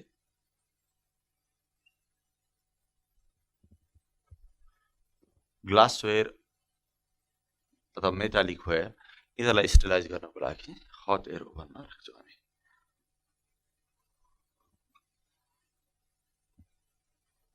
हट एयर भनेको नर्मली हामीले घरतिर जुन ओभन युज गर्छौँ त्यस्तै ओभन नै हुन्छ। त्यो ओभनमा हामीले राखिसकेपछि त्यो ग्लासवेयरहरू स्टरलाइज हुन्छ। अथवा मेटललाई पनि हामी यसरी स्टरलाइज गर्न सक्छौँ, जे मेटलका सामानहरू युज हुन्छ। सो यसमा चाहिँ झन्डै 160 to 180 डिग्री सेन्टिग्रेडमा हामीले राख्नुपर्ने हुन्छ। मैले 160 डिग्री टेम्परेचर बनाएँ। यो टेम्परेचरमा 3 to 4 आवर्स राखिसकेपछि अनि यो सिसाका सामानहरू जस्तो कि पिपेटहरू हुन्छ, टेस्टिभहरू हुन्छ, ती सबै स्टरलाइज हुन्छ। अब रह्यो लास्टमा एउटा होल ल्याब नै के हुनुपर्छ स्टरलाइज हुन्छ भने, ल्याब अथवा यो काम गर्ने जुन रुम हुन्छ त्यो स्टरलाइज गर्नुपर्ने हुन्छ। त्यसलाई चाहिँ दुईवटा तरिकाले स्टरलाइज गरिन्छ। एउटा चाहिँ बाई पासिङ युभी रेजहरूको सहायताले स्टरलाइज गरिन्छ। अर्को चाहिँ ल्यामिनर एयर फ्लो भन्ने एउटा प्रोसेस हुन्छ, जहाँनिर एकदम हट एयरहरू पास गरिन्छ त्यो रुममा, ल्याबको रुममा। अनिखेरि त्यो एयरले गर्दाखेरि त्यो रुमका भएका सबै जम्सहरू स्टरलाइज हुन्छ। यसमा चाहिँ युभी रेजहरू पास गरिन्छ, रुमहरू बन्द गरिन्छ, मान्छेहरू त्यहाँ बस्नु भएन युभी रेज पास गरेको बेला।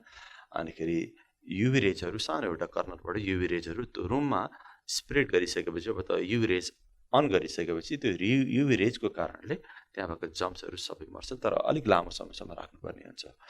केही घन्टा जति चाहिँ युभी रेजहरू त्यो रुममा पास गरिदिइराख्नुपर्छ। अनि यो पनि केही लामो समयसम्म राख्नुपर्छ।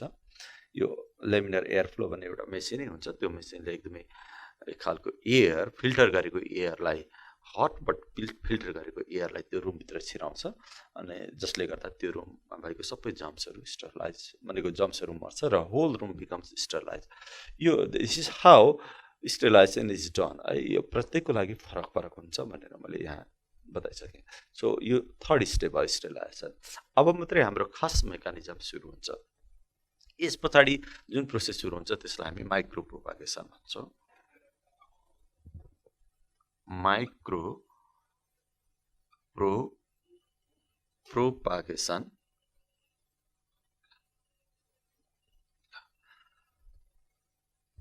सेलेक्सन पनि भयो, एक्सप्लान्ट, त्यस पछाडि कल्चर मिडिया पनि रेडी भयो। अनि जे जति जुन छ सबै स्टरलाइज भयो। अब सुरु हुन्छ खास प्रोसेस।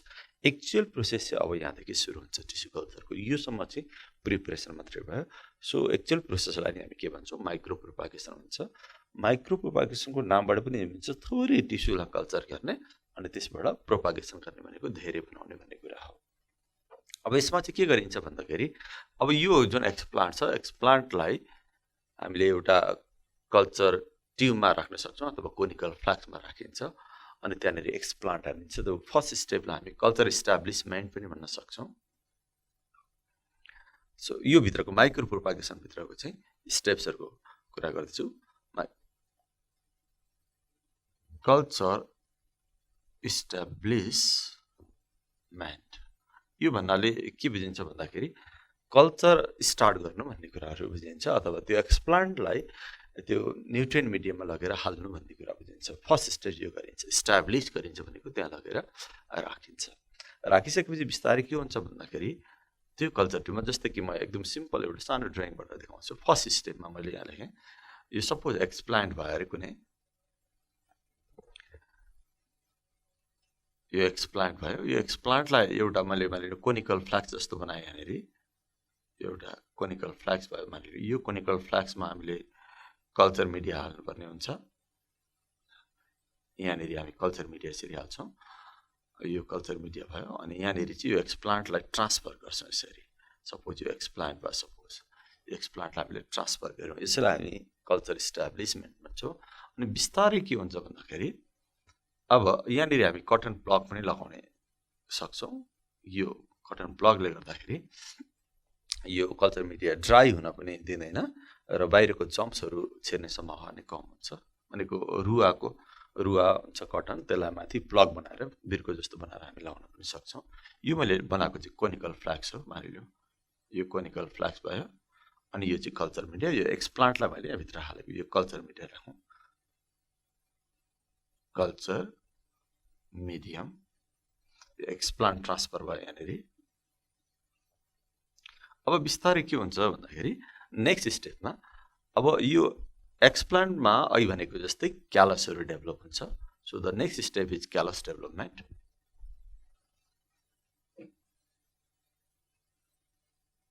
यहाँभित्र क्यालसहरू बन्दै जान्छ,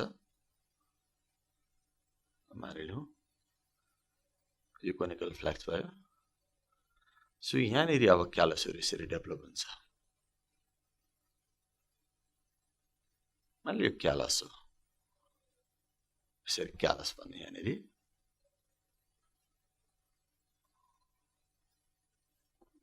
यो कल्चर मिडिया भयो, क्यालस डेभलपमेन्ट भयो। यो थर्ड स्टेप, अहिले स्टेप्सहरू यहाँ लेखौँला। फर्स्ट स्टेपमा एक्सप्लान्ट हामीले सेलेक्ट गऱ्यौँ, त्यस पछाडि यसलाई स्टेलाइज गरिसकेको छ, यो सबै स्टेलाइज भइसकेको छ। यसलाई हामीले एउटा कोनिकल फ्ल्याक्समा राख्यौँ। त्यस पछाडि यो एक्सप्लान्टमा भएको सेलहरू सेल डिभिजन भएर क्यालस बन्यो। त्यस पछाडि नेक्स्ट स्टेप म यहाँ देखाउन गइरहेको छु, बिस्तारै यहाँनिर लिफहरू डेभलप हुन्छ। यो फेरि मैले त्यही कोनिकल फ्ल्याक्स बनाउन खोजेँ, मानिलियो यहाँनिर बिस्तारै लिफहरू डेभलप हुन्छ। यस्तो खालको लिफहरू डेभलप भएको दिन्छ, त्यही क्यालस बढेर नै लिफहरू डेभलप हुने हो। मानिलियो यो क्यालसलाई हामीले अघि भने जस्तै ब्रेक डाउन गरेर भनेको यसलाई काटेर टुक्रा टुक्रा बनाएर यो क्यालसलाई निकालेर काटेर थुप्रै क्यालसका टुक्राहरू बनाएर त्यसलाई एउटा सानो टुक्रालाई यहाँ हाल्न पनि सक्छौँ, फेरि अर्को एउटा कोनिकल फ्ल्याक्समा राख्न पनि सक्छौँ। अनि धेरै एउटा क्यालसबाट नै धेरै प्लान्टहरू पनि बनाउन सक्छौँ। त्यस्तो गरियो भने त्यसलाई सब कल्चर पनि भनिन्छ। त्यसरी अब एउटा क्यालसबाट बिस्तारै सानो लिफहरू निक्लेको देख्छौँ। यो क्यालस भएकै ठाउँबाट बिस्तारै क्यालस नै बढेर यसरी लिफहरू डेभलप भएको देख्छौँ। यसलाई सुट डेभलपमेन्ट भन्छौँ हामी, सुट डेभलपमेन्ट हुन्छ बिस्तारै। अनि यो सुट डेभलप भइसकेपछि यसलाई हामी निकालेर अर्को एउटा कोनिकल फ्ल्याक्समा ट्रान्सफर गर्न सक्छौँ, जहाँनिर रुट निक्लिने हार्मोन्सहरू हालेको हुन्छ, रुटिङ मिडियमहरू हुन्छ, त्यसमा ट्रान्सफर गर्न सक्छौँ। त्यसो गर्यो भने बिस्तारै अब रुट निक्लिन्छ। मानिलियो कोनिकल फ्ल्याक्स,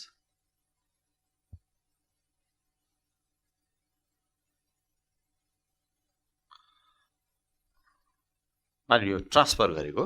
अनि यसबाट अब हामीले सपोज यो लिफहरू हो, अनि बिस्तारै रुटहरू निक्लियो। अब यो सानो प्लान्ट जस्तै देखिन थाल्यो, यो रुट डेभलपमेन्ट भयो। यसमा चाहिँ रुट डेभलपमेन्ट भयो यसरी।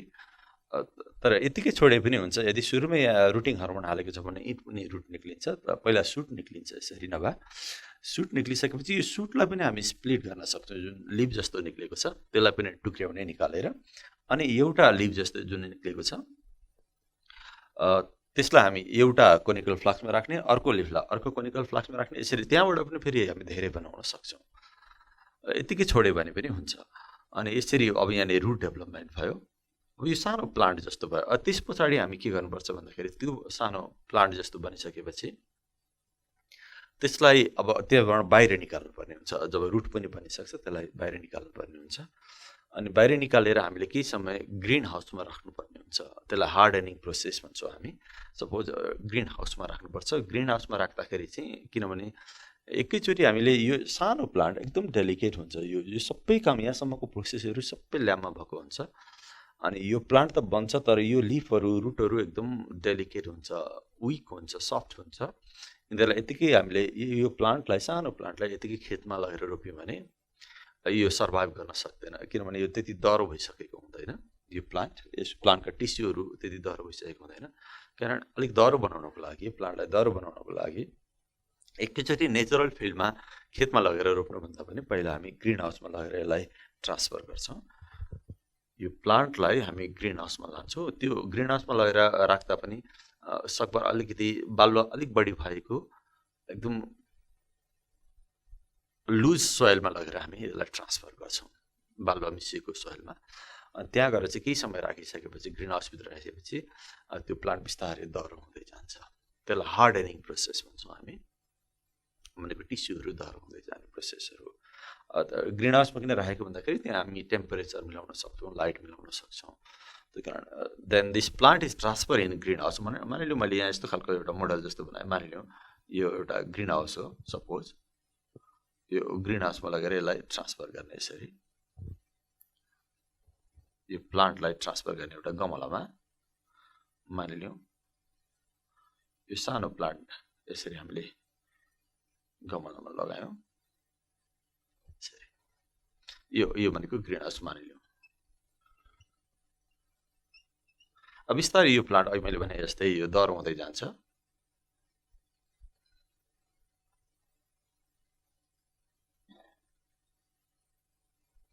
यो प्लान्ट बिस्तारै दह्रो हुँदै जान्छ, यसलाई हार्डनिङ भनेको थिएँ मैले। अनि लास्टमा यसलाई यो प्लान्टलाई नेचुरल फिल्डमा फेरि ट्रान्सफर गरिन्छ जब यो दह्रो भइसक्छ। यसरी टिस्यु कल्चर गर्ने गरिन्छ। जस्तो कि अब यसैलाई हामी यो प्रोसेसको रूपमा लेख्दाखेरि अहिले मैले लेख्दै थिएँ, जस्तो कि सुरुमा चाहिँ कल्चर इस्टाब्लिस भइसक्यो यहाँनिर, त्यस पछाडि क्यालस डेभलपमेन्ट हुँदो रहेछ। क्यालस डेभलपमेन्ट यो भनेको सेकेन्ड स्टेप। सपोज यसलाई मैले फर्स्ट स्टेप लेखेँ, यो सेकेन्ड स्टेप भयो क्यालस डेभलपमेन्ट। अनि थर्ड स्टेपमा अनि सुट डेभलपमेन्ट भयो।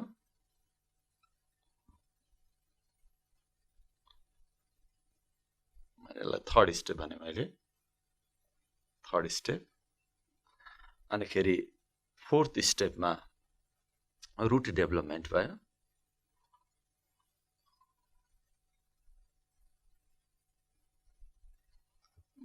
फोर्थ स्टेप भयो। त्यस पछाडि त्यो प्लान्टलाई हामी ग्रिन हाउसमा ट्रान्सफर गर्ने भन्यो, त्यसलाई हार्डनिङ प्रोसेस भन्यो, अथवा transferring to the greenhouse भन्ने पनि भयो।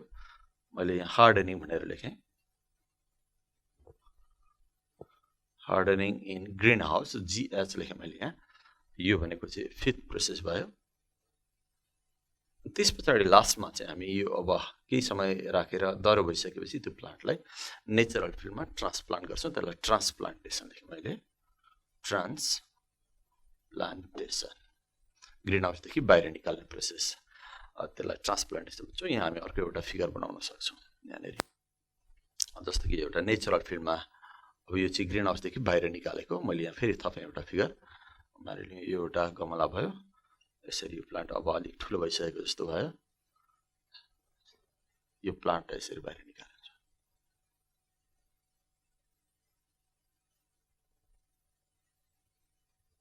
यो ट्रान्सप्लान्टेसन, यसलाई मैले 6 नम्बर दिएँ। So this is how tissue culture is done. ल मैले प्रोसेस अफ टिस्यु कल्चर यहाँलाई बताएँ, यसरी टिस्यु कल्चर गरिन्छ। यो अलिकति मैले निकै समराइज गरेर यहाँलाई डिस्क्राइब गरेँ।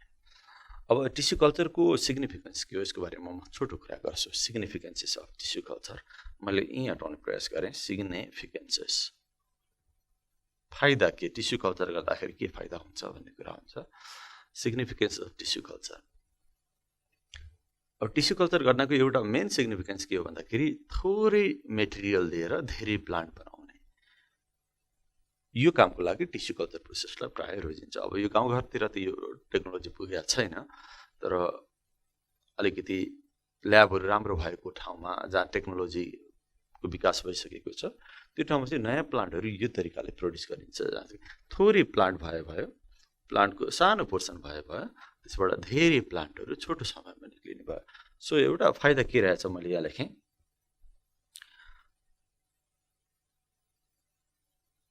producing large number of plants from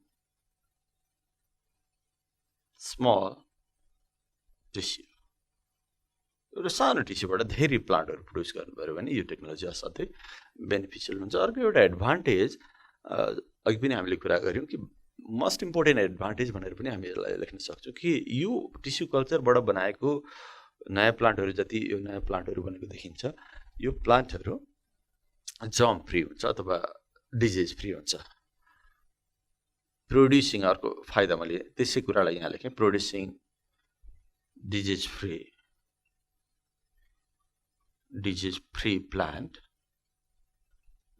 प्लान्टहरू प्रोड्युस गर्न सकिने भयो त्यसको लागि टिस्यु कल्चर गरिन्छ र अर्को ऱ्यापिड मल्टिप्लिकेसन छ क्विक प्रोडक्सन अफ प्लान्ट छोटो समयमा नै नयाँ प्लान्ट निकाल्नु पर्यो भने यो प्रोसेस काम लाग्न सक्छ क्विक प्रोडक्सन भनौँ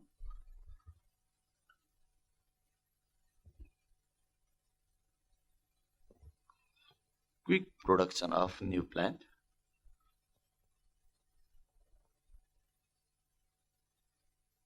अर्को यसको सिग्निफिकेन्स अथवा एडभान्टेज के हुन सक्छ भन्दाखेरि कुनै प्लान्टहरू इन्डेन्जर्ड प्लान्टहरू भनेर आइडेन्टिफाई भएको छ अथवा रेयर इन्डेन्जर्ड प्लान्टहरू जसको नम्बर असाध्यै कम छ त्यो प्लान्टहरूलाई त्यो नम्बर किन तिनीहरूको रिड्युस भयो इन्डेन्जर भयो भन्दाखेरि तिनीहरूको रिप्रोडक्सन नभएर जुन प्लान्टको एकदम ऱ्यापिड रिप्रोडक्सन हुन्छ तिनीहरू इन्डेन्जरमा पर्दैन जसको रिप्रोडक्सन कम हुन थाल्छ तिनीहरू बिस्तारै इन्डेन्जर हुँदै जान्छ त्यस्तो प्लान्टहरूको रिप्रोडक्सन गर्ने एउटा मात्रै तरिका के हुन सक्छ भन्दाखेरि टिस्यु कल्चर किन टिस्यु कल्चर गर्नको लागि यस्तो धेरै प्लान्टहरू चाहिँदैन एउटा मात्रै प्लान्ट छ र त्यसको पनि अलिकति पोर्सन लिफ अथवा रुट अथवा यस्तै कुनै लिभिङ सेल्सहरू भएछ भने त्यसबाट नयाँ प्लान्ट बनिहाल्छ त्यस्तो इन्डेन्जर प्लान्टहरूको नम्बर मल्टिप्लाई गर्नु पर्यो भने पनि यो प्रोसेस काम लाग्ने भयो सो यसलाई यसरी लेखौँ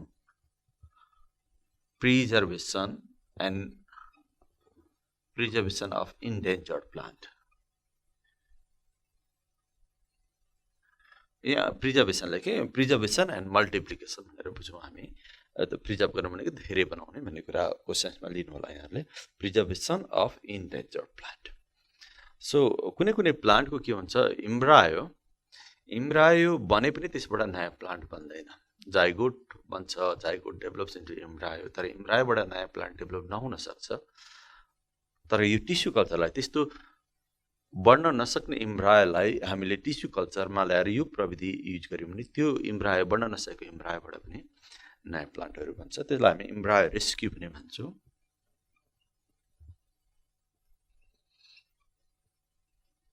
सो यहाँ मैले केही पोइन्ट्सहरू बनाएँ जुन कारणको लागि हामी टिस्यु कल्चर गर्न सक्छौँ अथवा some important advantage or significances of tissue culture अरू केही पोइन्ट्सहरू पनि छन् तर यी चाहिँ केही मेन पोइन्ट्सहरू भयो जसको लागि टिस्यु कल्चर गरिन्छ सो टिस्यु कल्चरको बारेमा मैले यहाँलाई केही जानकारी दिने प्रयास गरेँ अलिक सर्टकटमा मैले यहाँ प्रयास गरेँ प्रोसेस साथै लामो छ डिटेलमा धेरै कुराहरू छन् मैले सर्टकटमा समराइज गरेर यहाँलाई वाट इज टिस्यु कल्चरका टाइप्सहरू के छन् टिस्यु कल्चरको प्रोसेसहरू के हो माइक्रोप्रोपागेसन के हो कसरी गरिन्छ कल्चर मिडिया कसरी बनाइन्छ के को लागि टिस्यु कल्चर गरिन्छ यी कुराहरू सामान्य राख्ने प्रयास गरेँ आज हामी यो प्लान्ट ब्रिडिङको बारेमा कुरा गर्न गइरहेका छौँ यो प्लान्ट ब्रिडिङ भनेको के हो यो किन गरिन्छ यसमा के गरिन्छ यस्तै कुराहरू हामी यहाँ गर्छौँ सो प्लान्ट ब्रिडिङ भनेको के हो पहिला त्यतातिर लागौँ यसको डेफिनेसन के हो सो नामबाटै बुझिन्छ प्लान्टलाई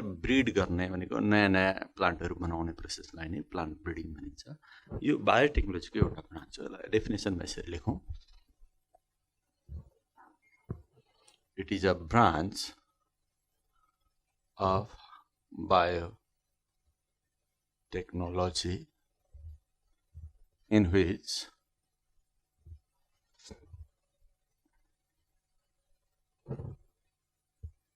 plants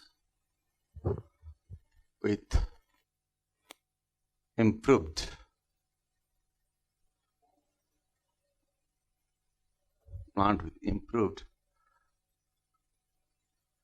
characters are produced.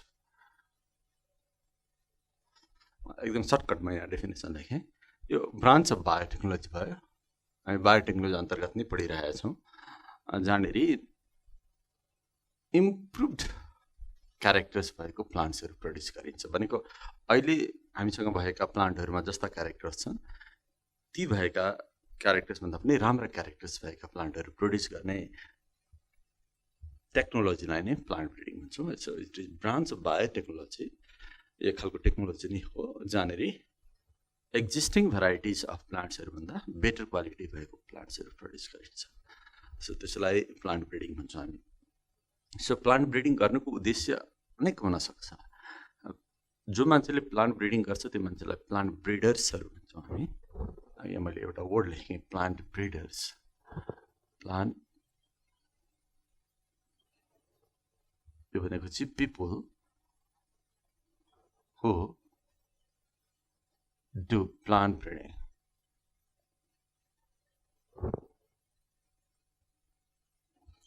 जसले प्लान्ट ब्रिडिङ गर्छ तिनीहरूलाई प्लान्ट ब्रिडर्स भन्छौँ हामी। सो अनेक खालको उद्देश्य बोकेको प्लान्ट ब्रिडर्सहरू हुन्छ। जस्तै कि यो प्लान्टको क्यारेक्टर इम्प्रुभ गर्ने भनेको के गर्ने भनेको, जस्तै कि कसैको लागि होचो प्लान्टलाई अग्लो बनाउनु पर्ने होला, कसैलाई एकदम अलिक अमिलो अमिलो फ्रुट्सलाई अलिक गुलियो फ्रुट्स बनाउनु पर्ने होला, कसैको फ्रुटको साइज बढाउनु पर्ने होला, रोग नलाग्ने खालको प्लान्ट बनाउनु पर्ने होला। प्लान्ट ब्रिडिङ गर्नेको उद्देश्य त्यो पनि हुनसक्छ। अथवा एकदम दह्रो खालको प्लान्ट बनाउनु पर्ने होला, जस्तै कि हुरी बतास आउँदाखेरि, धेरै हावा हुन्डरी आउँदाखेरि पनि नढल्ने खालको प्लान्ट बनाउनु पर्ने होला, यो पनि एउटा उद्देश्य हुनसक्छ। अथवा असाध्यै सुक्खा मौसममा पनि बाँच्न सक्ने प्लान्ट, अथवा त्यसलाई भनौँ यसलाई ड्रट रेजिस्टेन्ट भन्छौँ हामी। नर्मली धेरै प्लान्टहरू हिउँदमा मरेको हुन्छ, स्पेसली झारहरू। त्यो सुक्खा मौसममा, पानी नभएको मौसममा पनि बाँच्न सक्ने प्लान्ट बनाउनु पर्ने होला, यो पनि उद्देश्य हुनसक्छ। त्यस्तै अर्को उद्देश्य असाध्यै चिसोको कारणले प्लान्टहरू धेरै मर्या हुन्छन्, चिसोमा पनि बाँच्न सक्ने प्लान्ट बनाउनु पर्ने अर्को उद्देश्य हुनसक्छ।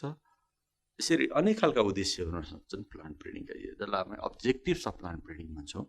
त्यो चाहिँ अब के अब्जेक्टिभ हुन्छ भन्ने कुरा चाहिँ त्यो प्लान्ट ब्रिडर्सलाई थाहा हुन्छ, उसले किन त्यो प्लान्ट ब्रिडिङ गरिराखेको हुन्छ।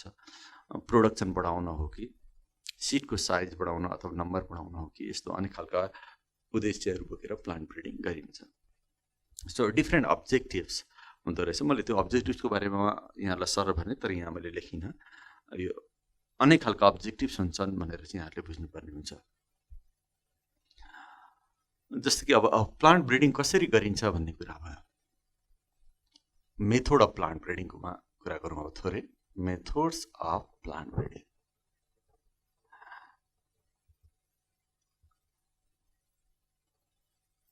भइरहेको प्लान्टलाई त्योभन्दा राम्रो कसरी बनाउने भन्ने मेथडहरू के हुन सक्छ त? कसरी प्लान्टलाई अहिले भइरहेको भेराइटिजभन्दा अझ राम्रो बनाउने? सो डिफ्रेन्ट मेथड्सहरू छन्। केही इम्पोर्टेन्ट मेथड्सको बारेमा म यहाँहरूको कुरा गर्छु। जस्तै कि एउटा मेथड हुनसक्छ इन्ट्रोडक्सन, अर्को हुन्छ सेलेक्सन। यो मेथड अफ प्लान्ट ब्रिडिङमा लेखिरहेको छु। अर्को हुनसक्छ हाइब्रिडाइजेसन,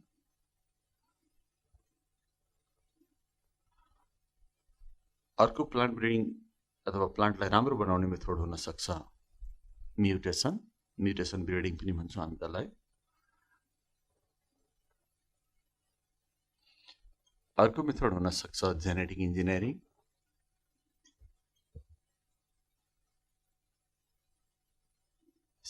सो डिफ्रेन्ट मेथड्सहरू हुँदो रहेछ प्लान्टको क्यारेक्टर्सहरू इम्प्रुभ गर्ने तरिकाहरूमा।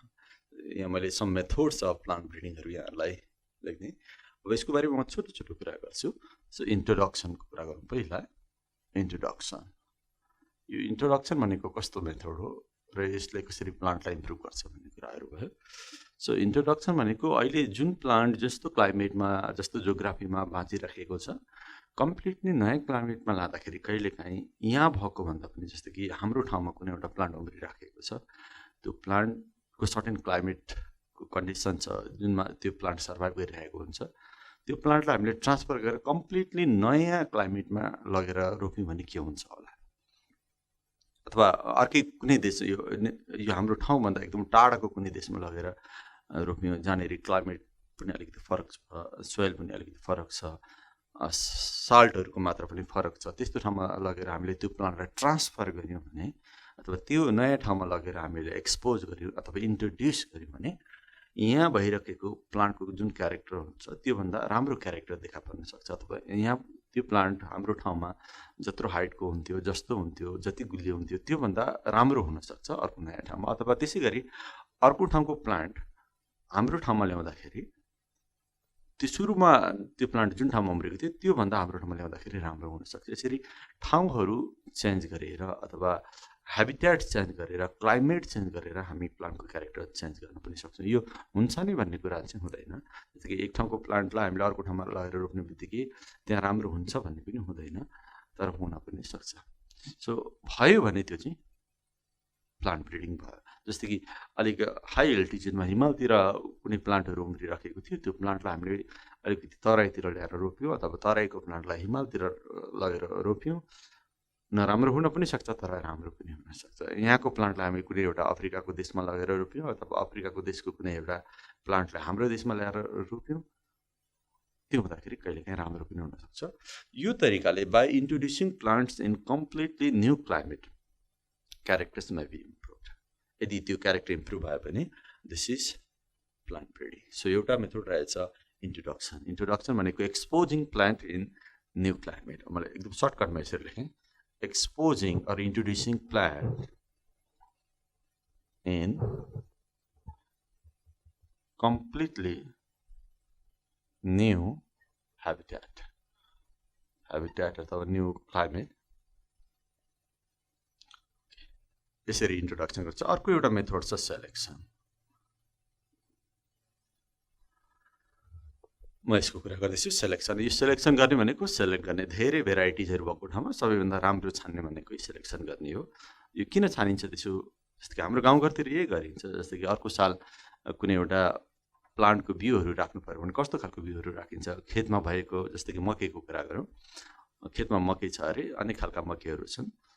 कोही राम्रो छ, कुनै मकैको बोट राम्रो छ, कुनै नराम्रो छ। अब अर्को सालको लागि हामीले बिउ राख्नु पऱ्यो भने कस्तो मकैको बोटबाट बिउ राख्छौँ भन्दाखेरि जुन मकैको बोट अलिकति अग्लो छ, जसमा मकैको घोगा भन्छौँ हामी, मकैको घोगाहरू ठुलो ठुलो छ, किरा लागेको छैन, त्यस्तो खालको मकैको बोटबाट निक्लेको दानालाई मात्रै हामी अर्को साल बिउको रूपमा राख्छौँ। अनि बाँकी मकैहरू हामी खान्छौँ, बेच्छौँ, आफ्नो ठाउँमा छ। तर अर्को सालको लागि बिउ राख्नु पर्दाखेरि चाहिँ सबैभन्दा राम्रो, खेतमा भएको सबैभन्दा राम्रो मकैको दाना, राम्रो बोटको मकैको दानालाई हामी सेलेक्सन गरेर राख्छौँ। सो यसरी यो यसो किन गरेको भन्दाखेरि यही प्लान्ट ब्रिडिङ गर्नको लागि। प्लान्ट ब्रिडिङ भनेको के, अर्को साल यो सालभन्दा झन् राम्रो होस् नि। अहिले जति मकै फल्यो त्योभन्दा अर्को साल झन् धेरै फलोस्, झन् धेरै दाना लागोस् मकैको घोकामा भनेर त्यसो। कारण त्यो छान्नु भनेको नै प्लान्ट ब्रिडिङ गर्नु हो, एउटा मेथड हो। सो अथवा किन छानेको भन्दाखेरि अर्को साल त्योभन्दा बेटर होस् भनेर छानेको। त्यही कारण त्यो टेक्निकलाई हामी के भन्छौँ? सेलेक्सन। सेलेक्सन भनेको चुज गर्ने हो। Selection among the varieties, selection among the different टाइप्सहरू हुन्छ, त्यसमा सबैभन्दा राम्रो छान्ने, बेटर छान्ने, सबैभन्दा राम्रो के छ। So this is called selection. Selection भनेको सेलेक्सन नै हो, अथवा यसरी लेखौँ, choosing the better one, best one लेख्दै भने choosing the best one among the varieties, यसैलाई हामी सेलेक्सन भन्छौँ। यो सेलेक्सन गर्ने पनि तरिका फरक फरक छन्। कसैलाई प्योर लाइन सेलेक्सन भन्छौँ, कसैलाई क्लोन सेलेक्सन भन्छौँ, मास सेलेक्सन भन्छौँ। 3 खालको सेलेक्सन्सहरू छ। मैले अलिकति सर्टकटमा यहाँहरूलाई बताउनु प्रयास गरेँ। एउटा छ मास सेलेक्सन, अर्को छ प्योर लाइन सेलेक्सन, अर्को क्लोन सेलेक्सन।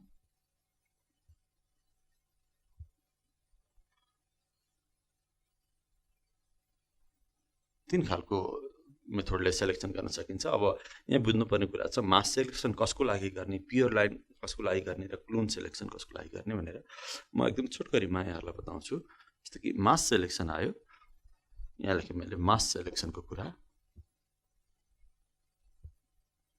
मास सेलेक्सन कस्तो कन्डिसनमा गरिन्छ भन्दाखेरि अनेक भेराइटिजका प्लान्ट्सहरू एकै ठाउँमा एउटै खेतमा रोपेको छ र तिनीहरूको बिचमा क्रस पोलिनेसन अथवा क्रस फर्टिलाइजेसन भइरहेको छ भने मास सेलेक्सन गरिन्छ। सो मैले फेरि दोहोऱ्याएँ। So mass selection is done in the cross pollinated plant, cross pollinated plants.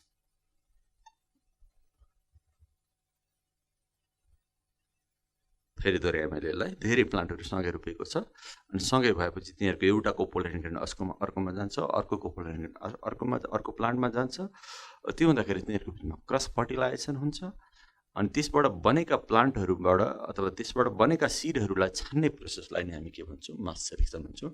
यसरी यो मास सेलेक्सन के हुन्छ भने अनेक खालका राम्रा खालका प्लान्टहरूको सिडहरू कलेक्सन गरिन्छ र त्यो सिडलाई मिक्स गरिन्छ, एउटै बट्टामा अथवा एउटै पोकामा जम्मा गरेर राखिन्छ अर्को सालको लागि। सो यसमा हामीले बुझ्नुपर्ने के हुन्छ भन्दाखेरि seeds are mixed together and sewn together, SOWN.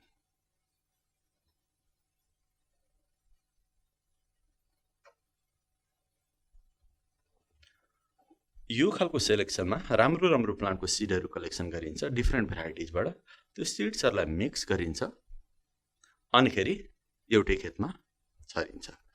अनि त्यसबाट फेरि सेलेक्सन गरिन्छ, अर्को साल पनि त्यसै गरिन्छ, फेरि नेक्स्ट इयर पनि त्यसरी नै गरिन्छ। यसरी सेलेक्सन गरियो भने मास सेलेक्सन। सो मैले यहाँ दुईवटा इम्पोर्टेन्ट कुराहरू बताएँ। यहाँ क्रस पोलिनेटेड प्लान्टमा हुन्छ सिड्सहरू सबै मिक्स गरिन्छ र एकै ठाउँमा छरिन्छ, अनि त्यो छरीको प्लान्टबाट सेलेक्सन गरिन्छ, अर्को साल पनि त्यही गरिन्छ। त्यस्तो भए पनि मास सेलेक्सन। अब प्योर लाइन सेलेक्सनमा चाहिँ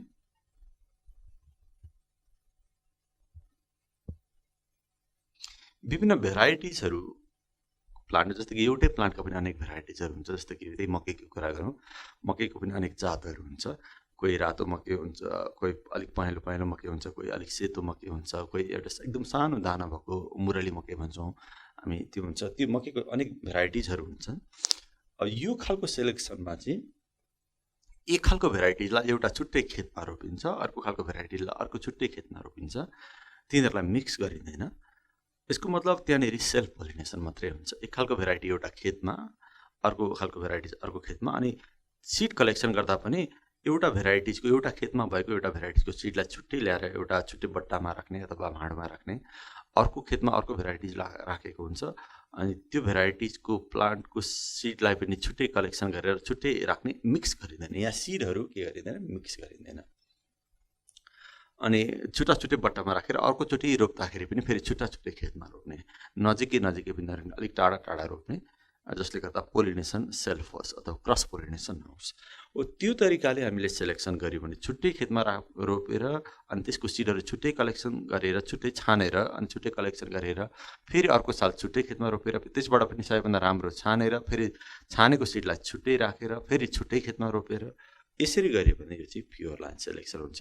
यो चाहिँ इन द सेल्फ पोलिनेटेड प्लान्ट्सहरुमा हुन्छ। यसमा चाहिँ सीड्स आर kept separately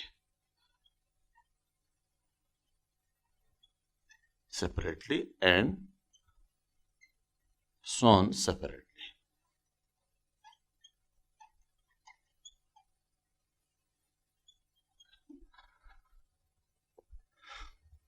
यो खालकोमा चाहिँ सिडहरू भेराइटिजका सिडहरू फरक तरिकाले कलेक्सन गरिन्छ। राम्रो यहाँ पनि सेलेक्सन गरिन्छ। राम्रो त्यो खेतमा भएको राम्रो प्लान्टको मात्रै सिडहरू कलेक्सन गरिन्छ, तर त्यो सिडलाई मिक्स गरेदैन, यहाँ विचार गर्नुपर्ने हुन्छ।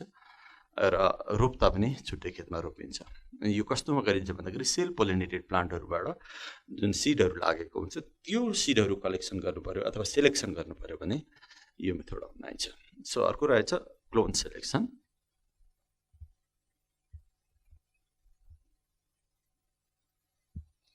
सो यो चाहिँ कस्तो खालको प्लान्टमा गरिन्छ भन्दाखेरि जुन प्लान्टको रिप्रोडक्सन भेजिटेटिभ मेथडबाट भएको छ अथवा भेजिटेटिभ प्रोपागेसन भन्ने एउटा प्रोसेस हुन्छ, त्यो प्रोसेसबाट यदि प्लान्ट रिप्रोड्युस भएको छ र त्यहाँ भएको प्लान्टलाई छान्नु पर्यो भने यो तरिकाले छानिन्छ, क्लोन सेलेक्सन। जनरली क्लोन भन्ने बित्तिकै के गर्नु पर्यो भन्दाखेरि क्लोन भनेको इन्डिभिजुअल्स हो which are produce by vegetative reproduction. भन्नलाई के भनिन्छ भन्दाखेरि क्लोन्स आर जेनेटिकल्ली सिमिलर। क्लोन्सको मिनिङ के हो, त्यो एउटै प्यारेन्ट्सबाट आएको सन्तानहरू जो सबै एक्ज्याक्टली सिमिलर हुन्छ भनिन्छ। जस्तो कि एउटा एक्जाम्पल लिउँ, उखु। जेनरली हामी उखु खान्छौँ, उखुको माथि खाइसकेपछि माथिको टुप्पातिर हामी काट्छौँ, त्यसमा लिफहरू हुन्छ, अनिखेरि नोडहरू हुन्छ, बडहरू हुन्छ। त्यो टुप्पालाई बिचा अथवा फेदलाई हामी खान्छौँ, टुप्पातिरको अलिकति स्टेम र लिफलाई हामी माटोमा गाड्छौँ, त्यसबाट नयाँ उखुहरू निक्लिन्छ। हामीले एउटा हाँगा काट्यौँ भने त्यसबाट धेरै उखुका बोटहरू निक्लिन्छ। ती सबै क्लोन हुन्। नयाँ निक्लेका जुन उखका लाक्रा भन्छौँ हामी गाउँघरतिर, त्यो बोटहरू हुन्छन्, तिनीहरूलाई हामी क्लोन भन्छौँ। किनभने तिनीहरू एउटै हाँका सानो टुक्राबाट डेभलप भएका सन्तानहरू हुन्, भेजिटेटिभ प्रोपागेसनबाट निक्लेका सन्तानहरू हुन्, क्लोन भन्छौँ। तर हामीले बिउ राख्नु पऱ्यो भने अथवा अर्को नयाँ साललाई उखु उमार्नु पऱ्यो भने ती क्लोन भन्नको लागि सबै उस्तै हुन्छ भने पनि त्यसमा पनि कोही अलिकति मोटो हुन्छ, कोही अलिकति सानो हुन्छ। जस्तो कि अलिक बिचमा चेप्पियो भने अलिक सानो खालको उखु हुन्छ, छेउछेउमा अलिकति चेप्पिएन भने अलिक ठुलो खालको उखु हुन्छ, कुनैमा किरा लागेको हुनसक्छ, कुनैमा किरा नलागेको हुनसक्छ। हुन त क्लोन्स हो, क्लोन्सको मिनिङ सबै सिमिलर हुन्छ।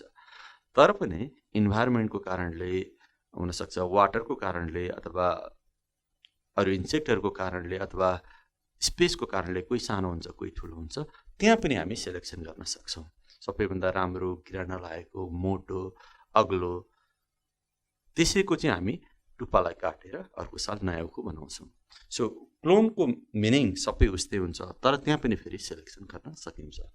सो त्यसरी सेलेक्सन गऱ्यो भने त्यसलाई क्लोन सेलेक्सन भन्छौँ। सो यसमा चाहिँ कस्तो खालको प्लान्टमा गरिन्छ भन्दाखेरि इन द भेजिटेटिभली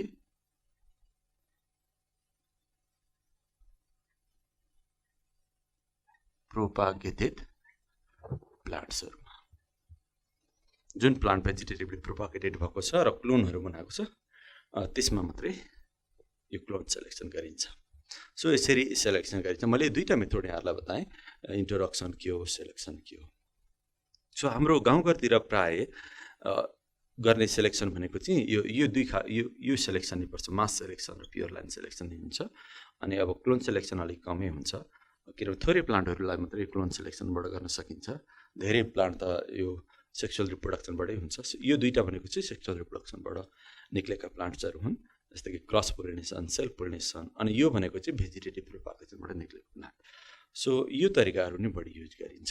यो तरिकाले, जस्तै कि यसमा पनि अलिकति एडभान्स हेर्ने हो भने यो अलिकति ट्रेडिसनल मेथड भयो, यो अलिक बढी साइन्टिफिक मेथड हुन्छ। यो प्योर लाइन सेलेक्सन चाहिँ यो मास सेलेक्सन अझ बढी पुरानो मेथड्स भयो।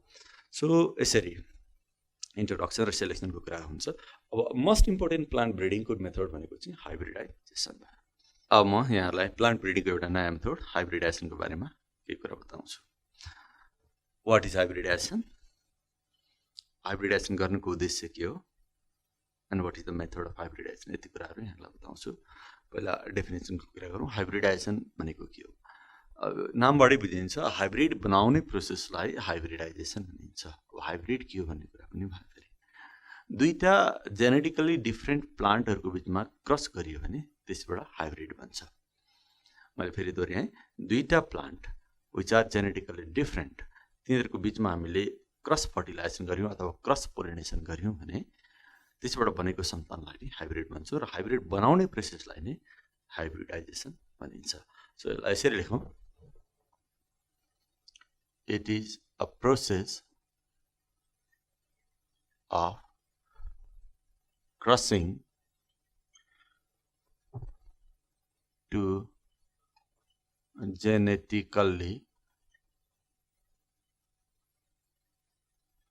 different plants to produce hybrid. यहाँ मैले crossing two genetically different plants to produce hybrid, यहाँ तीनवटा कुराहरूलाई अन्डरलाइन गरेँ। यसैबाट हामी हाइब्रिडाइजेसन के हो भनेर बुझ्छौँ। क्रसिङ भनेको क्रस फर्टिलाइजेसन भन्ने कुरा बुझ्नुपर्ने हुन्छ हामीले। दुईवटा जेनेटिकली डिफ्रेन्ट प्लान्टको बिचमा क्रस फर्टिलाइजेसन गऱ्यौँ भने हाइब्रिड जन्मिन्छ। त्यो हाइब्रिड जन्माउने प्रोसेसलाई नै हाइब्रिडाइजेसन भनिन्छ।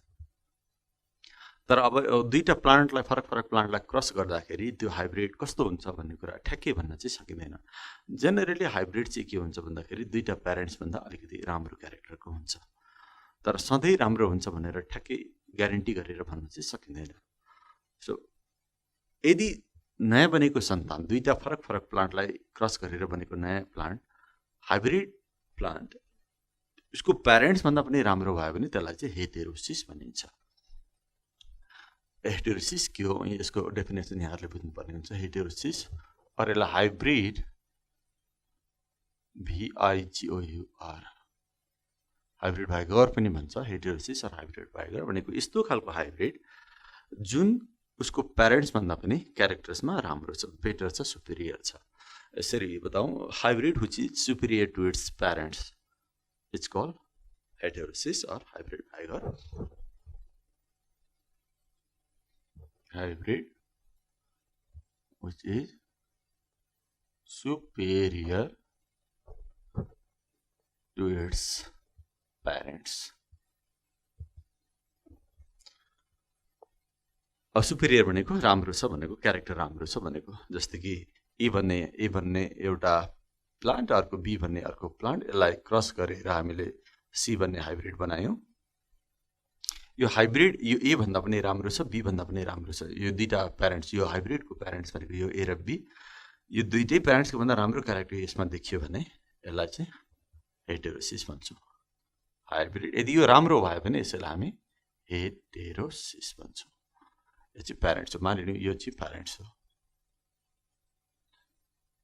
सो सिम्पल तरिका छ। तर यो दुईटा प्लान्ट चाहिँ के हुनु पर्यो भन्दाखेरि जेनेटिकल्ली डिफ्रेन्ट हुनु पर्यो। त्यस कारण हाइब्रिडेसन गर्नु भनेको जस्तो पायो त्यस्तो हाइब्रिड बनाउनु खोजेको भन्ने होइन, यस्तो हाइब्रिड बनाउने अथवा हेटेरोसिस बनाउने जुन चाहिँ प्यारेन्ट्सभन्दा पनि राम्रो क्यारेक्टरको छ, त्यो टेक्निकलाई नै हामी हाइब्रिडाइजेसन भन्छौँ।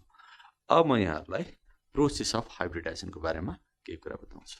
अब म यहाँहरूलाई प्रोसेस अर स्टेप्स अफ हाइब्रिडाइजेसनको बारेमा केही कुरा बताउँछु, कसरी हाइब्रिडहरू प्रोड्युस गरिन्छ भन्ने कुराहरू भयो। सो यसको लागि डिफ्रेन्ट स्टेप्सहरू हुन्छ अथवा मेथड्सहरू हुन्छ, त्यसको बारेमा कुरा गरौँ। फर्स्ट स्टेपमा हामीले चाहिँ के गर्नु पर्यो भन्दाखेरि कुन कुन दुईटा प्लान्टको बिचमा क्रस गर्ने हो, पहिला त हामीले प्लान्ट नै आइडेन्टिफाई गर्नु पर्यो, यो प्लान्ट र यो प्लान्टको बिचमा क्रस गर्ने भनेर त्यो प्लान्टहरू आइडेन्टिफाई गर्नु पर्यो। अथवा त्यो प्लान्ट जसको बिचमा क्रस गरिन्छ तिनीहरूलाई हामी प्यारेन्ट्स भन्छौँ।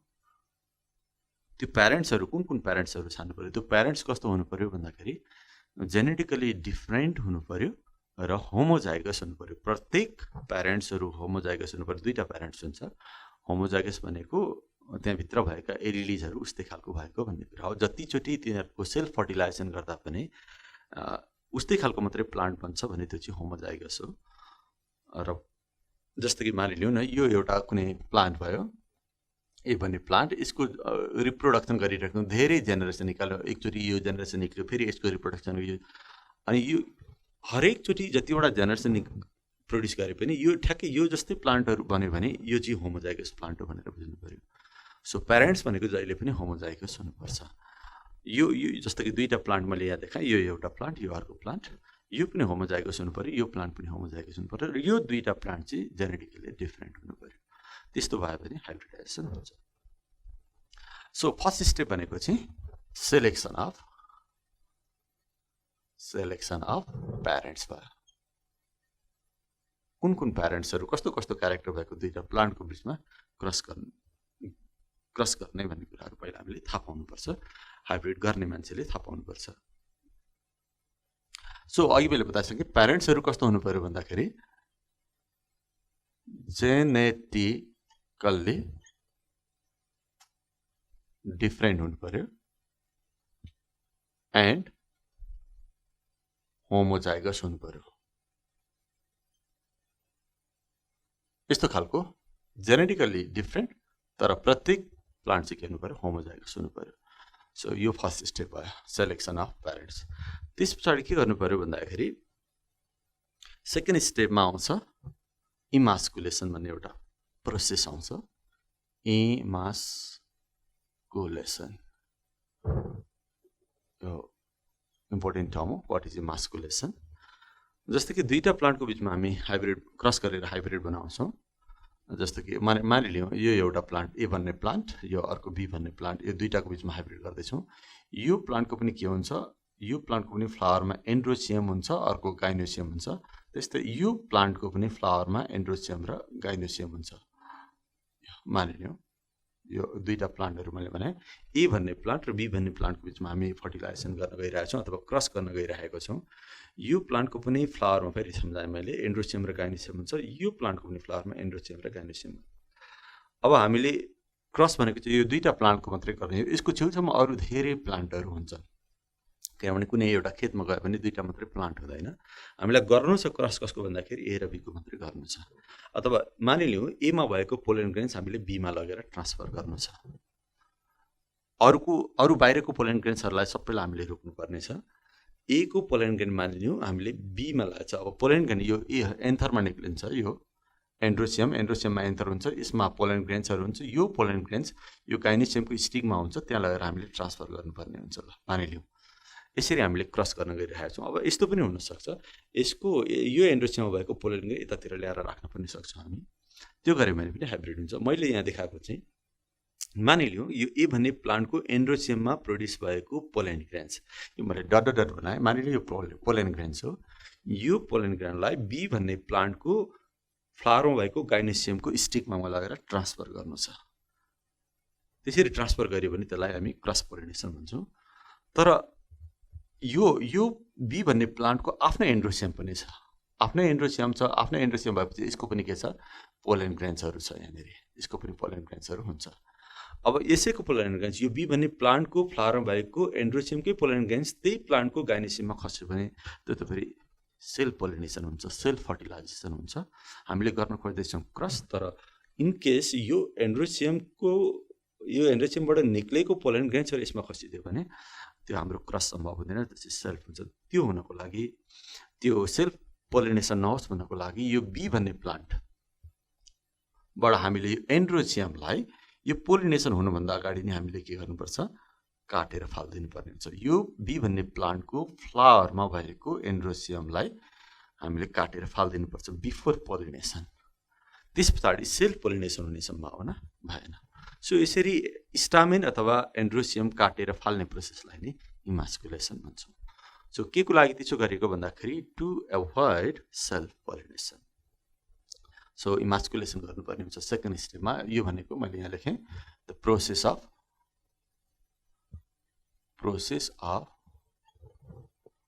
removal of stamen or endocyme, stamens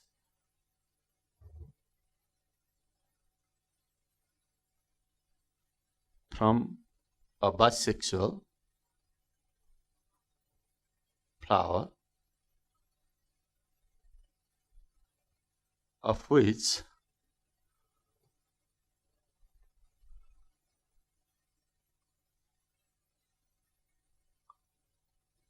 gynoecium is used for pollination. जस्तो कि यहाँ मैले डेफिनेसन लेखेँ, वाट इज इमास्कुलेसन भनेको the process of removal of स्टामेन्सहरू रिमुभ गर्ने फ्रम कहाँबाट भन्दाखेरि बाइसेक्सुअल फ्लावर। यो मैले बाइसेक्सुअल फ्लावर भने कुनै प्लान्टको फ्लावर नै युनिसेक्सुअल हुन्छ, या त एन्ड्रोसियम मात्रै हुन्छ या त गाइनोसियम मात्रै हुन्छ। त्यस्तो भयो भने यो काटेर फालिराख्नु पर्ने हुँदैन, या त इमास्कुलेसन गरिराख्नु पर्दैन यदि फ्लावर नै युनिसेक्सुअल छ भने। सो यो कतिकै रिमुभ गर्नुपर्छ भन्दाखेरि यदि फ्लावर बाइसेक्सुअल छ भने। So the process of removal of stamens from bisexual flower, कुन फ्लावरको चाहिँ त्यो, अब यो पनि बाइसेक्सुअल नै हो नि, यो फेरि बाइसेक्सुअल, कुन फ्लावरको चाहिँ स्टामेन रिमुभ गर्ने, of which gynoecium is use for pollination, जसको गाइनोसियम चाहिँ पोलिनेसनको लागि युज भयो। जस्तै कि म यो देखाएको कन्डिसन गर्छु, यसको एन्ड्रोसियम युज भइरहेछ, गाइनोसियम युज भएको छैन।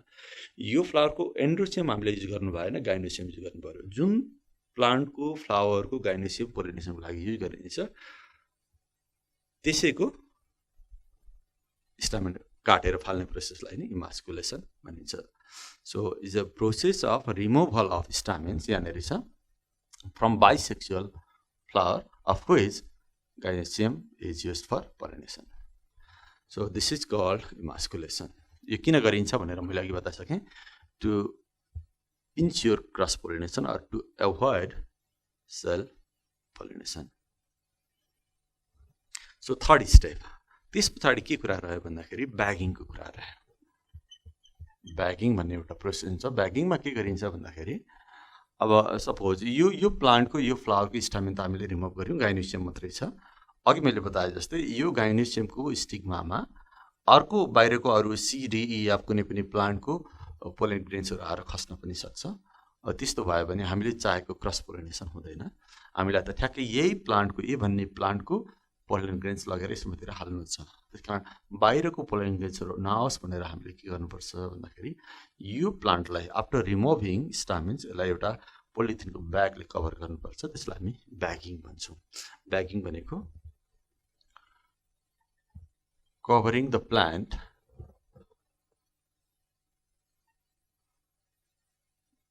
भन्दा पनि प्लान्टको फ्लावर, plant's flower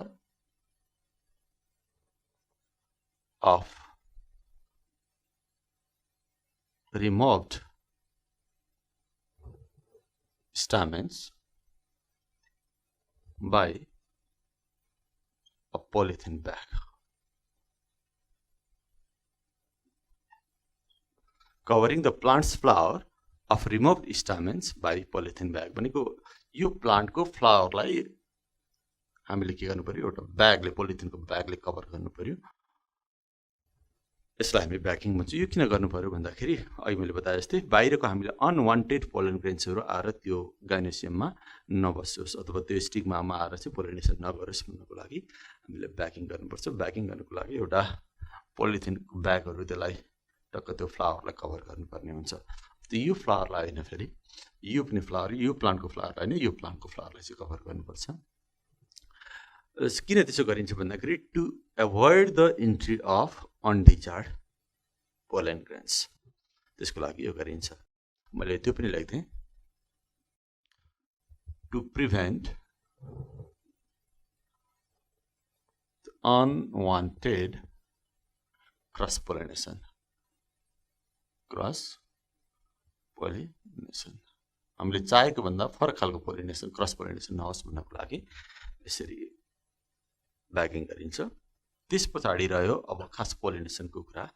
अब सपोज जब यो प्लान्टको यो फ्लावरको, यो कुनै एउटा फ्लावरको यो एन्ड्रोसिममा भएको एन्थर म्याच्योर भएर जब पोलन ग्रेन निक्लिने बेला हुन्छ अथवा यो एन्ड्रोसियम म्याच्योर हुन्छ, त्यस पछाडि हामीले यो ब्याग हटाउनु पर्छ र आफैले यो प्लान्टको यो एन्ड्रोसियमलाई हामीले फेरि डिट्याच गर्नुपर्ने हुन्छ र एन्ड्रोसियमलाई रप्चर गरेर त्यसको पोलन ग्रेन जुन धुलो जस्तो हुन्छ, मसिनो डस्ट जस्तो हुन्छ, त्यसलाई आफ्नै हातले भनेको यो एन्ड्रोसियम अथवा स्टामेनलाई हामीले डिट्याच गर्ने, अनि खेरि त्यसको एन्थरबाट पोलन ग्रेन्सहरु निकाल्ने, अनि त्यो पोलन ग्रेन्सलाई आफ्नै हातले यो गाइनोसियमको माथि स्टिग्मामा लगेर हामीले छर्किनुपर्छ, बिस्तारै झार्नुपर्छ पोलन ग्रेन्सहरु।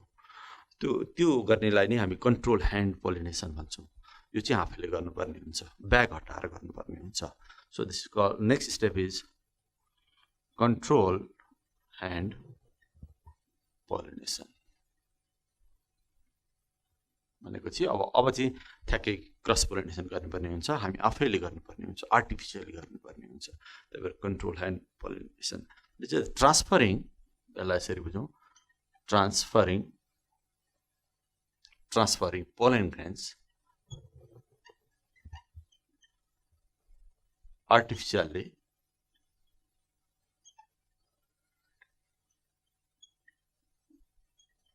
to the stigma, यसरी कन्ट्रोल ह्यान्ड पोलिनेसन गरिन्छ। अब नेक्स्ट स्टेपमा के हुन्छ भन्दाखेरि यसको पोलन ग्रेन्स यसमा गइसकेपछि, यो प्लान्टको फ्लावरमा गइसकेपछि बिस्तारै यहाँनिर फर्टिलाइजेसन हुन्छ। फर्टिलाइजेसन भएपछि सिडहरू लाग्छ। त्यो सिडहरूलाई के गर्नुपर्छ, कलेक्सन गर्नुपर्छ। त्यो सिडहरू चाहिँ हाइब्रिड सिडहरू भयो, किनभने यो दुईटा प्लान्ट जेनेटिकली डिफरेन्ट हुन्छ। सो नेक्स्ट स्टेप जब सिड लाग्छ, जस्तो पोलिनेसन भइसक्यो, यहाँनिर मानिलिउँ पोलिनेसन भएपछि फर्टिलाइजेसन पनि भयो, गाइनोसियमभित्र ओभरी हुन्छ, ओभरीमा गएर फर्टिलाइजेसन हुन्छ, अनि त्यहाँ गएर सिडहरू लाग्छ, अनि त्यो सिडहरूलाई कलेक्सन गर्ने अनि छर्ने। छरेपछि जुन प्लान्टहरू निक्लिन्छ त्यो चाहिँ F1 जेनेरेसन हुन्छ अथवा हाइब्रिड हुन्छ।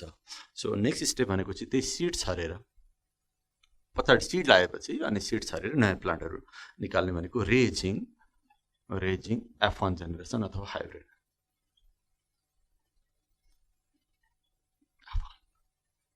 अब यो चाहिँ सिड छरेर गर्ने भयो, by showing the seeds in the field, अनि नयाँ हाइब्रिड प्लान्टहरू निक्लिन्छ। अब त्यो हाइब्रिड प्लान्टहरू यो दुईटा प्लान्टमा, यो दुईटाको क्रसबाट जुन प्लान्टहरू बनिन्छ, मानिलिउँ कुनै एउटा सी भन्ने प्लान्ट, अहिले मैले बताए जस्तै राम्रै हुन्छ भन्ने कुरा हुँदैन। यो सपोज F1 निक्ल्यो अरे, यो प्यारेन्ट्सहरू भयो, यो चाहिँ मानिलिउँ F1 भयो, सी भन्ने नयाँ प्लान्ट निक्ल्यो बाई क्रस पोलिनेसन। यो सी रेजिङ हाइब्रिड्स भनेको मानिलिउँ यो केसमा सी भन्ने प्लान्टलाई हामीले रेज गऱ्यौँ भनेको नयाँ त्यो सी भन्ने प्लान्टलाई उमार्यौँ सिड्स छरेर त्यस पछाडि त्यो प्लान्ट जसलाई हामी हाइब्रिड भन्छौँ यो ए र बी भन्दा राम्रै हुन्छ भन्ने ग्यारेन्टी चाहिँ हुँदैन। त्यही कारण यो राम्रो छ कि छैन भनेर पहिलो वर्ष राम्रो भएको हुनसक्छ, फेरि अर्को वर्ष त्यो ए र बी भन्दा नराम्रो पनि हुनसक्छ। त्यस कारण यसको हामीले टेस्ट गर्नुपर्छ यो कति वर्ष राम्रो हुन्छ भनेर। त्यस कारण यो सी भन्ने प्लान्टलाई जब निक्लिसक्छ अनि त्यसको पनि सिड लाग्छ, त्यो सिडलाई फेरि अर्को साल पनि छर्ने अनि नयाँ प्लान्टहरू निक्लिन्छ, F2 जेनेरेसन निक्लिन्छ अनि त्यसको पनि सिडहरू कलेक्सन गर्ने, फेरि अर्को साल पनि लगातार 5-7 वर्षसम्म यो F1 प्लान्टलाई उमार्दै त्यसको सिड निकाल्दै छर्दै गर्नुपर्छ। अनिखेरि प्रत्येक वर्ष यो सुरुको प्यारेन्ट्सभन्दा राम्रो भयो भन्दा क्वालिटी घटेन भने अब त्यो हाइब्रिड चाहिँ सही हाइब्रिड भयो, आफूले खोजेको जस्तो हाइब्रिड भयो। अब त्यो काम गर्नुपर्ने हुन्छ। त्यो कामलाई हामी ट्रायल भन्छौँ, TRL, trial in the field. Trial गर्ने भनेको टेस्ट गर्ने भनेको F1 कतिको राम्रो भएछ, सुरुको प्यारेन्ट्सभन्दा राम्रो भयो कि भएन भनेर टेस्ट गर्नुपर्छ। 1 वर्ष गरेर हुँदैन, ट्रायल्स इन द फिल्ड यो फर 5-7 इयर्सहरू गरिराख्नुपर्छ। क्यारेक्टर पहिलाको जस्तै राम्रो रहिरहन्छ कि हराएर जान्छ बिस्तारै। र 5-7 वर्षमा टेस्ट गर्दा पनि राम्रै फलिरहेको अथवा राम्रै भइरहेको आफूले रोजेको जस्तो भयो भने त्यो हाइब्रिड चाहिँ अब सिफारिस गर्न लागेको हाइब्रिड भयो अथवा डिस्ट्रिब्युट गर्न लागेको हाइब्रिड भयो। त्यस पछाडि अब यो 5-7 वर्षमा जब टेस्ट कम्प्लिट हुन्छ अथवा ट्रायल कम्प्लिट हुन्छ अनिखेरि अब यसको चाहिँ मास प्रोडक्सन गरिन्छ। यदि राम्रो भयो भने मास प्रोडक्सन भनेको अब त्यो त्यस्तो धेरै प्लान्टहरू धेरै सिडहरू बनाइन्छ अनि किसानहरूलाई त्यो सिडहरू बाँडिन्छ अनि सिफारिस गरिन्छ कि यो सिडहरू तपाईँले छर्नुभयो भने सुरुमा तपाईँहरूले लगाइराखेको प्लान्टभन्दा यो प्लान्ट राम्रो हुन्छ अथवा सिड राम्रो हुन्छ अथवा धेरै फल्छ अथवा रोग लाग्दैन भनेर सिफारिस गरेर अनि किसानहरूलाई बाँडिन्छ। अनिखेरि किसानहरूले लगेर त्यो जातको प्लान्टहरू लगाउँछन् र प्रोडक्सन बढ्छ। सो लास्टमा के गरिन्छ भन्दाखेरि डिस्ट्रिब्युसन गरिन्छ। Distribution to farmers. After mass production.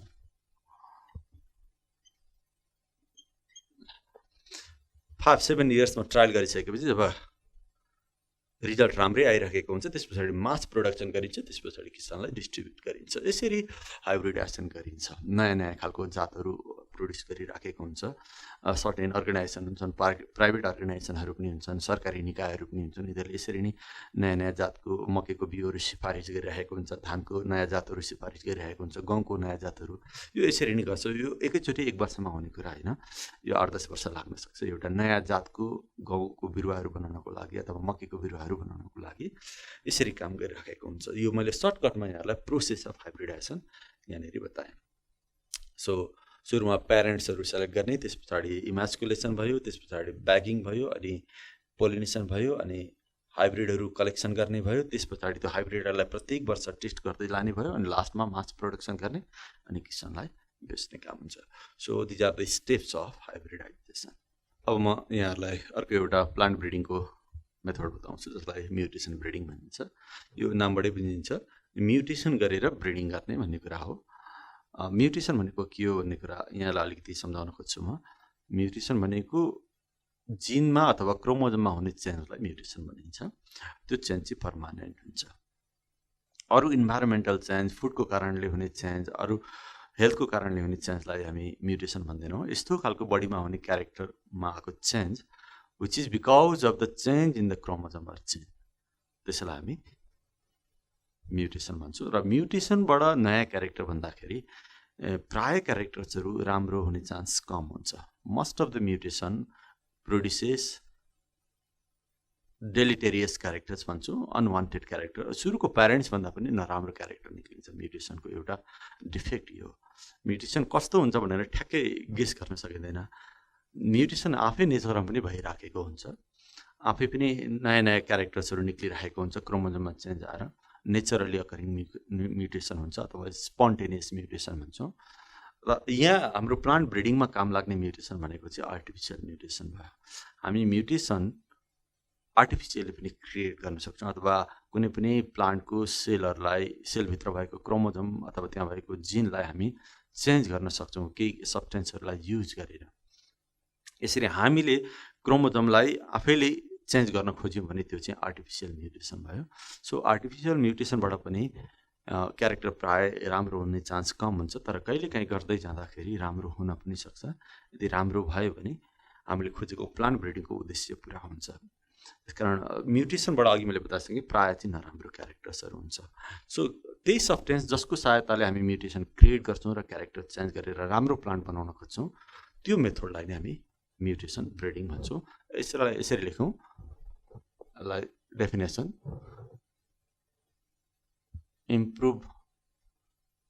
improvement of characters of plant by using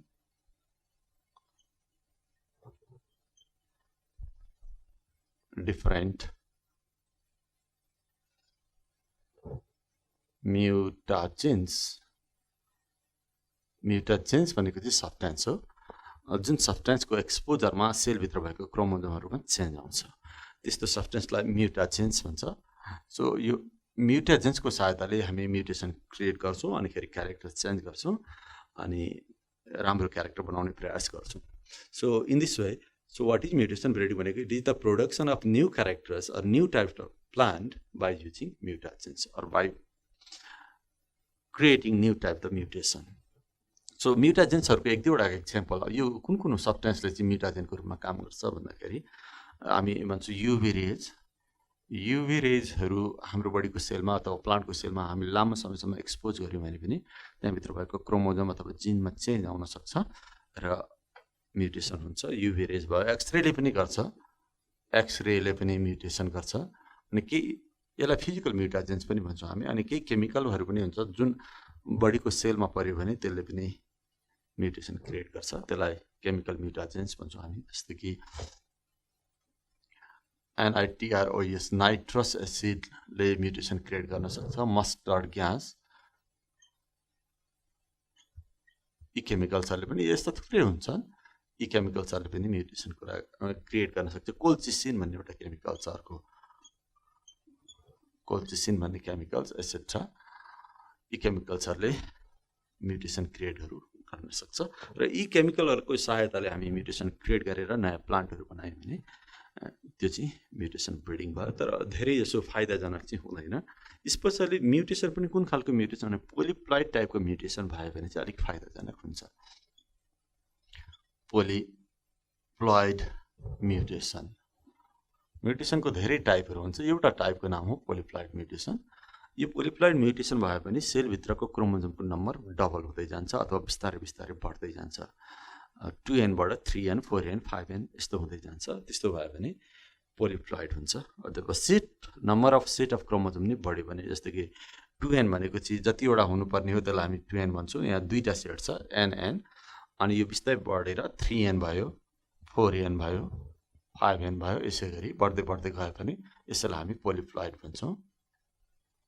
पोलिप्लॉइड भनेको सेलभित्र हुने क्रोमोजोमको सेट बढ्नु हो, 2n बढेर 3n 4n 5n 6n यस्तो हुनु।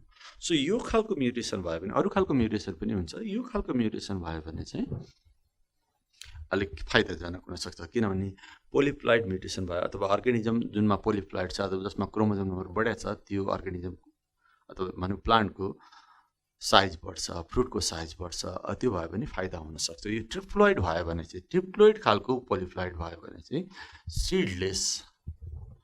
सिडलेस फ्रुट्सहरू भन्न सक्छ। जस्तो कि सिडलेस फ्रुट्स भन्यो भने पनि कहिलेकाहीँ फाइदा हुन्छ। जस्तो कि हामीले economically they are more beneficial. जस्तो कि हामीले खाएको फ्रुट्सहरूमा भित्र सिड भएर भने त्यो खालको फ्रुट्सहरूलाई धेरै मान्छेले मन पराउँछन्। जस्तो कि हामीले खाने धेरै बनानाको भेराइटिजमा हेऱ्यो भने पनि त्यहाँ सिडहरू हुँदैन, ग्रेप्सको भेराइटिज हेऱ्यो भने त्यहाँ पनि सिड हुँदैन। सो त्यस्तो सिडलेस भयो भने इकोनोमिकली बढी बेनिफिसियल। सो यो खालको म्युटेसन यदि नर्मल हुनुपर्ने 2n हामीले म्युटेसन क्रिएट गरेर 3n वाला पोलिप्लॉइड क्रिएट गर्न सक्यो भने तिनीहरूको चाहिँ सिड लाग्दैन अनि सिडलेस फ्रुट्स भन्छ, दिस इज बेनिफिसियल। र यो भएन अथवा 4n भयो अथवा 6n भयो, यस्तो भयो भने पनि प्लान्टको साइज बढ्छ। यो म्युटेसन भन्ने च्याप्टरमा हामीले छुट्टै पढिसकेको छ। प्लान्टको साइज ओभरअल बढ्छ, फ्रुटको साइज बढ्छ, लिफको साइज बढ्छ, सिडको साइज बढ्छ, त्यो पनि फाइदा हुनसक्छ। सो पोलिप्लोइड भयो भने एउटा फाइदा के भने साइज इन्क्रिज, अनि एडेप्टेसन पनि इन्क्रिज हुन्छ। प्लान्टको एडेप्टेसन गर्ने क्यापासिटी पनि बढ्न सक्छ। सो यो पनि एउटा हाम्रो प्लान्ट ब्रिडिङको उद्देश्य हुनसक्छ, साइज बढाउनु, फ्रुटको साइज, सिडको साइज बढाउनु, प्लान्टलाई अलिकति एडभर्स कन्डिसनमा पनि सर्भाइभ गर्न सक्ने खालको बनाउनु, यो एउटा प्लान्ट ब्रिडिङको उद्देश्य हुनसक्छ। र पोलिप्लोइड म्युटेसन भयो भने यो सम्भव पनि हुनसक्छ। अरू धेरै केही फाइदाहरू छन्। अर्को एउटा फाइदा मैले यहाँ लेखेँ, it helps to produce seedless fruits. So यसरी म्युटेसनको सहायताले पनि हामी प्लान्टको क्यारेक्टर्सहरू इम्प्रुभ गर्न सक्छौँ। सो अब लास्टमा एउटा कुरा गर्छु यहाँलाई, जेनेटिक इन्जिनियरिङ। हुन त यो हामी छुट्टै टपिक्समा पढ्छौँ, जेनेटिक इन्जिनियरिङ।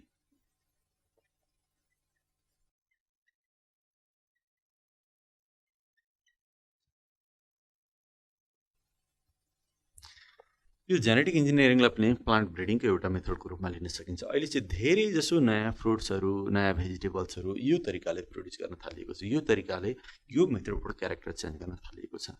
धेरै प्लान्टहरू हामीले खाने, डेली खाने जति फ्रुट्सहरू छ, भेजिटेबल्सहरू, ती सबै जेनेटिकल्ली मोडिफाइड भइसकेका छन् अहिले, अथवा साइन्टिस्टहरूले मोडिफिकेसन गरिसकेको छन्। त्यसलाई जिएमओ प्लान्ट पनि भन्छौँ हामी, अथवा ट्रान्सजेनिक प्लान्ट भन्छौँ। जिएमओ भनेको चाहिँ जेनेटिकल्ली मोडिफाइड भनेको।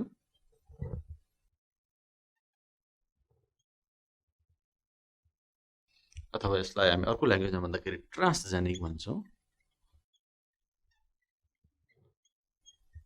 एनिमल्सहरू पनि हुन्छ, ट्रान्सजेनिक एनिमल्सहरू पनि हुन्छ, अनि ट्रान्सजेनिक प्लान्ट्सहरू पनि हुन्छ। जस्तो कि यसमा चाहिँ के गरिन्छ भन्दाखेरि, यसमा यो जेनेटिक इन्जिनियरिङमा कसरी प्लान्टलाई, भइरहेको प्लान्टलाई राम्रो बनाइन्छ भन्दाखेरि, जेनेटिक इन्जिनियरिङ के हो भन्ने कुरा पहिला बुझ्नु पऱ्यो। जेनेटिक इन्जिनियरिङमा के गरिन्छ भन्दाखेरि, कुनै एउटा राम्रो क्यारेक्टर भएको प्लान्टको डिएनएको टुक्रा काटेर निकालिन्छ।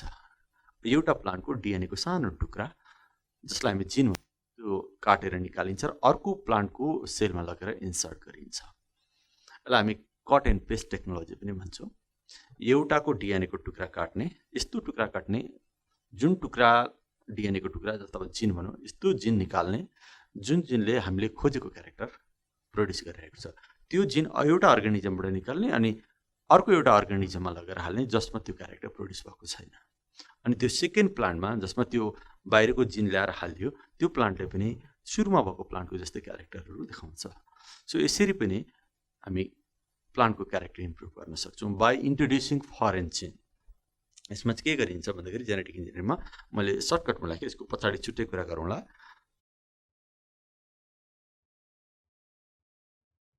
Foreign genes are introduced। बाहिरको अरू प्लान्टको जिनहरू काटेर ल्याएर दोस्रो प्लान्टमा हालिन्छ र दोस्रो प्लान्टमा पनि सुरुको अर्को नयाँ प्लान्टको अथवा पहिलाको प्लान्टको क्यारेक्टर्सहरू देखाउन थाल्छ। यसरी पनि हामी क्यारेक्टर इम्प्रुभ गर्न सक्छौँ। अहिले धेरै प्लान्टहरू यसरी नै मोडिफाइड भइराखेका छन् अथवा क्यारेक्टर राम्रो बनाइराखेका छन् साइन्टिस्टहरूले। सो त्यो मेथडलाई जेनेटिक इन्जिनियरिङ भनिन्छ। यसको बारेमा हामी छुट्टै एउटा टपिक्समा कुरा गर्छौँ। अब म यहाँलाई एउटा नयाँ टपिक्स ग्रिन मेन्युरको बारेमा कुरा गर्न गइरहेको छु। अब ग्रिन मेन्युर के हो र यसको फाइदा के हो, यसको बारेमा कुरा गर्छु। जस्तो कि मेन्युर यहाँहरूले सुन्नुभएको होला। मेन्युरलाई हामी नर्मली मल भन्ने गर्छौँ। खेतबारीमा जुन मलहरू लगाइन्छ त्यही मललाई मेन्युर भन्छौँ। एक खालको मल हुन्छ, त्यसलाई हामी केमिकल फर्टिलाइजर भन्छौँ। केमिकल फर्टिलाइजर चाहिँ अब इन्डस्ट्रीमा प्रोड्युस गर्ने कुरा भयो। ठुलो ठुलो फ्याक्ट्री अथवा इन्डस्ट्री हुन्छ, तिनीहरूले अर्को केमिकल प्रोसेसबाट केमिकल फर्टिलाइजर्सहरू बनाउँछ। अब केमिकल फर्टिलाइजर्सहरू युज गर्दा के हुन्छ र ग्रिन मेन्युर किन चाहियो भन्ने कुरा पहिला हामीले बुझ्नुपर्छ। मेन्युर त यहाँलाई थाहा छ, मेन्युर भनेको पार्सियल्ली डिकम्पोज्ड मेटेरियल्सहरूलाई हामी के भन्छौँ, मेन्युर भन्छौँ। जस्तो कि अलिअलि कुहिएको गोबरहरू यस्तो हुन्छ, गाईबस्तुको गोबरहरू, परालका टुक्राहरू जुन हामी मलको रूपमा युज गर्छौँ, त्यसैलाई हामी मेन्युर भन्छौँ। मेन्युरका पनि अनेक टाइपहरू छन्। जस्तो कि फार्मयार्ड मेन्युर भन्ने हुन्छ, एउटा कम्पोस्ट मेन्युर भन्छ, भर्मी भन्ने मेन्युर भन्ने हुन्छ, गड्युलाबाट मल बनाउने भन्ने अनेक मेन्युर हुन्छन्। र म यहाँ कुरा गर्दै थिएँ, यो ग्रिन मेन्युर भनेको एक खालको मेन्युर हो। यो चाहिँ हाम्रो गाउँघरतिर हुने मेन्युर हो। र अर्को एउटा फर्टिलाइजर हुन्छ केमिकल फर्टिलाइजर। दुईटैको उद्देश्य चाहिँ एउटै हो, सोइललाई बढी फर्टाइल बनाउने अनि प्रोडक्सन बढाउने। जुन प्लान्ट लगाउँछौँ हामी खेतमा त्यसको प्रोडक्सन बढाउने भन्ने हुन्छ उद्देश्य। तर केमिकल फर्टिलाइजरका केही साइड इफेक्टहरू छन्, त्यसलाई रिप्लेस गर्नको लागि यो ग्रिन मेन्योर भन्ने कन्सेप्ट आयो। अब ग्रिन मेन्योर के हो, पहिला यसको कुरा गरौँ, डेफिनेसन कुरा गरौँ। ग्रिन मेन्योर भनेको एक्चुअली ग्रिन प्लान्ट नै हो, सानो सानो साइजको, चाँडो बढ्ने सानो साइजको लेगुमिनस जातको प्लान्टहरूलाई नै हामी के भन्छौँ, ग्रिन मेन्योर भन्छौँ। जस्तो कि कुनै कुनै प्लान्ट जति खेतमा लगायो त्यति त्यो सोइल फर्टाइल बन्छ। जस्तो कि खेतमा जति हामी गोबर मल हाल्छौँ त्यति नै सोइल फर्टाइल हुन्छ, त्यसो भए गोबर मल के हो, मेन्योर हो। त्यस्तै कुनै कुनै प्लान्टलाई हामी जति खेतमा बढी लगाउँछौँ त्यति नै त्यो सोइलको फर्टिलिटी बढ्छ। सोइललाई झन् फर्टाइल बनाउने प्लान्टहरू पनि हुन्छ, त्यही प्लान्टहरूलाई हामी के भन्छौँ, ग्रिन मेन्योर भन्छौँ। त्यसो भए ग्रिन मेन्योर भनेको ग्रिन प्लान्ट नै हो, सानो सानो साइजको लेगुमिनस जातको प्लान्टलाई नै ग्रिन मेन्योर भन्छ। जुन खेतमा लगाइसकेपछि त्यो सोइलमा नाइट्रोजनको मात्रा अथवा अरू प्लान्टलाई के चाहिन्छ त्यसको मात्रा बढेर जान्छ, त्यस पछाडि लगाएको प्लान्टलाई चाहिँ अनि फाइदा हुन्छ। जस्तो कि हामी धान लगाउन आँटिरहेका छौँ भने, धान खेती लगाउन आँटिरहेका छौँ भने त्यो धान खेती लगाउनुभन्दा झन्डै 1.5-2 महिना अगाडि हामी खेतमा एक खालको प्लान्ट लगाउन सक्छौँ, सोइल फर्टाइल होस् भनेर। यस्तो प्लान्ट लगाउनु पर्ने हुन्छ जसले नाइट्रोजन फिक्सेसन गर्न सक्छ। त्यो भनेको कुन प्लान्ट हो भन्दाखेरि लेगुमिनस जातको प्लान्ट्सहरू हो। लेगुमिनस जातको प्लान्टको रुटमा नोड्युल्सहरू हुन्छ, त्यो नोड्युल्समा नाइट्रोजन फिक्सिङ ब्याक्टेरिया बस्छ अनि त्यो नाइट्रोजन फिक्सिङ ब्याक्टेरियाको कारणले अब नाइट्रोजन जम्मा हुन्छ, त्यो प्लान्टको लेगुमिनस प्लान्टको जरामा नाइट्रोजन जम्मा हुन्छ र त्यो प्लान्टलाई हामी के गर्छौँ भन्दाखेरि यो ग्रिन मेन्योरमा पर्ने प्लान्टहरूलाई उम्रिन दिन्छौँ, अलिकति ठुलो हुन दिन्छौँ, धेरै मेच्योर हुन चाहिँ दिँदैनौँ। फ्रुट्सहरू डेभलप भइन्जेलसम्म त्यो प्लान्टलाई राखिँदैन। अनिखेरि त्यो प्लान्टलाई झन्डै 1-1.5 फिट जति अग्लो भइसकेपछि त्यसलाई हामी खेतमै जोत्छौँ, खेत जोतिसक्छौँ अथवा खन्छौँ र त्यो प्लान्टलाई ती माटोमै मिसाउँछौँ, बढ्न दिन्नौँ। अनि त्यो प्लान्ट ती माटोमा कुहिन्छ अनि त्यो सोइल फर्टाइल हुन्छ, त्यहाँ नाइट्रोजन जान्छ अनि अरू अर्ग्यानिक सब्सटेन्सहरू पनि जान्छ। त्यस पछाडि झन्डै 1.5-2 महिना पछाडि हामी जब धान खेत लगाउँछौँ अनि धानलाई त्यो सोइल एकदम सुइटेबल हुन्छ, धानको प्रोडक्सन बढ्छ। सो यस्तो सुरुमा लगाएको प्लान्ट जसले सोइललाई फर्टाइल बनाउँछ त्यही प्लान्टहरूलाई हामी के भन्छौँ, ग्रिन मेन्योर भन्छौँ। सो मैले डेफिनेसन यसरी लेखेँ, green manures these are the green plants of Leguminosae family, Leguminosae family मा पर्ने अथवा Leguminous जातको प्लान्टहरू। These are the green plants of Leguminous family which can fix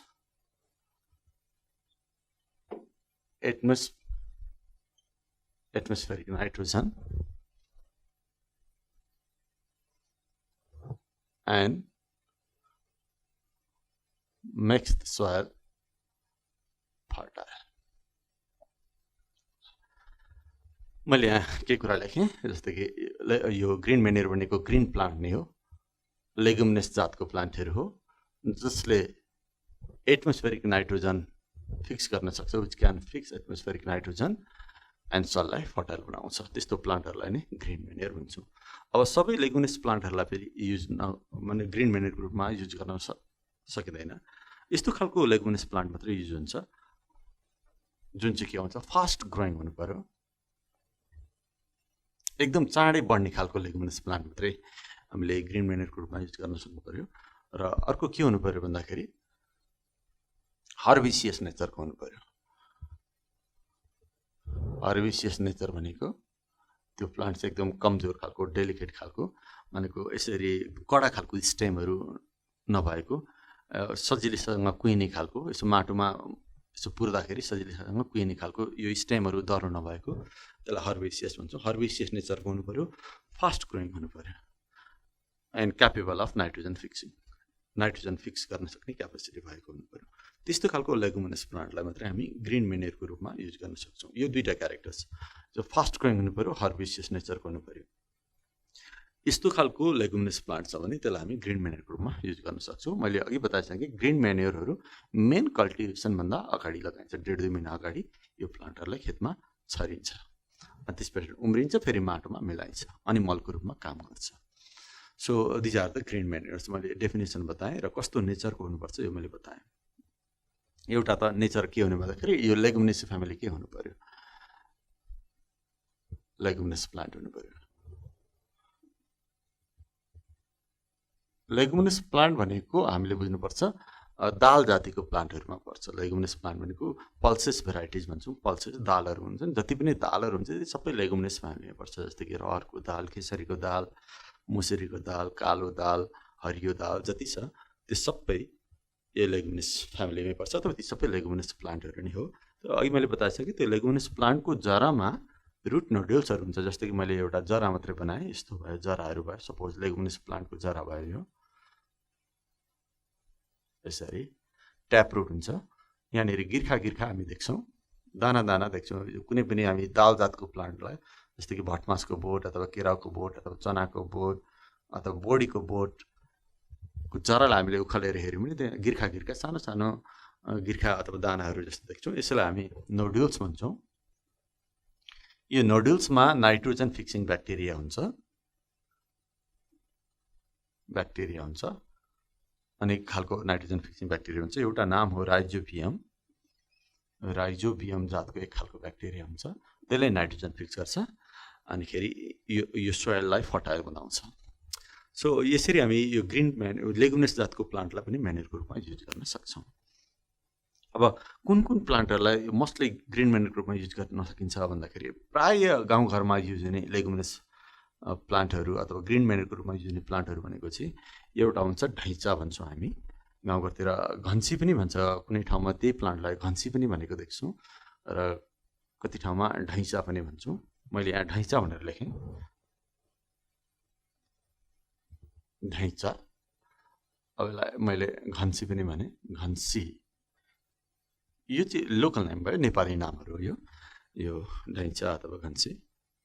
यो प्लान्टलाई धेरै गाउँघरमा चाहिँ ग्रिन म्यान्युरको रूपमा युज गरेको पाइन्छ। यसको साइन्टिफिक नाम हो सिसबानिया, सिसबानिया। यसको जातहरू धेरै छ, सिसबानिया रोस्टाटा, सिसबानिया एकुलिएटा भन्ने छ। मैले एकुलिएटा भनेर एउटा लेख्थेँ। यो घन्सीलाई असाध्यै धेरै गाउँघरतिर धान लगाउनुभन्दा अगाडि खेतमा छरेको पाइन्छ। त्यस्तै अर्को एउटा लेन्टिल भन्ने भन्छ, मुसुरो भन्छौँ हामी अथवा बोडी भन्छौँ हामी जसलाई, त्यो पनि लगाउन सकिन्छ। मुसुरो लगाउन सकिन्छ। एउटा सनहेम भन्ने एउटा प्लान्ट हुन्छ, त्यसलाई लगाउन सकिन्छ। अनेक प्लान्टहरू हुन्छन्, जस्तै कि एउटा काउपी भन्छौँ हामी, त्यसलाई बोडी भन्छौँ नि, बोडी नेपालीमा बोडी भनौँ, यसलाई काउपी भन्छ इङ्ग्लिसमा। यो प्लान्ट लगायो भने पनि सोइलको फर्टिलिटी बढ्छ। यसलाई भिग्ना साइनेन्सिस भन्छ, साइन्टिफिक नेम VIGNA, भिग्ना साइनेन्सिस। यो प्लान्ट लगाए पनि हुन्छ। एउटा लेन्टिल भन्छौँ जसलाई हामी मुसुरो भन्छौँ, मुसुरो MUSUR, मुसुरो इङ्ग्लिसमा लेन्टिल भन्छ। यसलाई साइन्टिफिक नेम चाहिँ लेन्स स्कुलेन्टा भन्छ। यो प्लान्ट लगाए पनि हुन्छ। यो मैले केही 3टा नामहरू यहाँ दिएँ, योभन्दा धेरै नामहरू हुन्छन्। अझ थुप्रै प्लान्टहरूलाई हामी लगाउन सक्छौँ, तर प्रायः युज हुने चाहिँ यो ढैँचालाई बढी युज गरेको देखिन्छ। ढैँचा अथवा घन्सी पनि भन्छ, यो नेपाली नाम हो, दुईटै नेपाली नाम हो। यो बोडी भनेको चाहिँ नेपाली नाम भयो, काउपी चाहिँ इङ्ग्लिस नाम भयो। त्यस्तै मुसुरो, दाल, मुसुरोको दाल, यो चाहिँ अब नेपाली नाम भयो। अनि लेन्टिल भनेको चाहिँ इङ्ग्लिसको नाम भयो, यो चाहिँ साइन्टिफिक, यो दुईटै नेपाली नाम हो। सो यो प्लान्टहरूलाई लगाएर हामी सोइलको फर्टिलिटी बढाउन सक्छौँ अनि प्लान्टको प्रोडक्सन पनि भनेको प्लान्टको प्रोडक्टिभिटी बढाउन सक्छौँ। त्यसो भए यो प्लान्टहरू जसले प्लान्टको प्रोडक्टिभिटी बढायो त्यो प्लान्टहरूलाई हामी ग्रिन म्यान्युर भन्छौँ। ल यसरी हामी यस्ता खालका प्लान्टबाट पनि प्रोडक्सन बढाउन सक्छौँ खेतमा लगाएर। जस्तो कि नर्मली यो मुसुरो खेती गरियो भने सोइल एकदम फर्टाइल हुन्छ, त्यस पछाडिको प्लान्टलाई झन् बढी फाइदा हुन्छ। यो some examples of green manures. So फाइदा के हो, मैले के एडभान्टेजको थोरै कुरा गर्छु म। एडभान्टेज अफ ग्रिन म्यान्युर,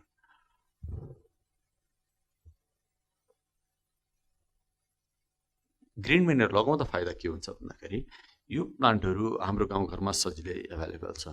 जस्तो कि केमिकल फर्टिलाइजर कहिले उपलब्ध हुन्छ कहिले उपलब्ध हुँदैन, बजारमा किन्नुपर्ने हुन्छ, गाउँघरमा सजिलै यो उपलब्ध हुँदैन।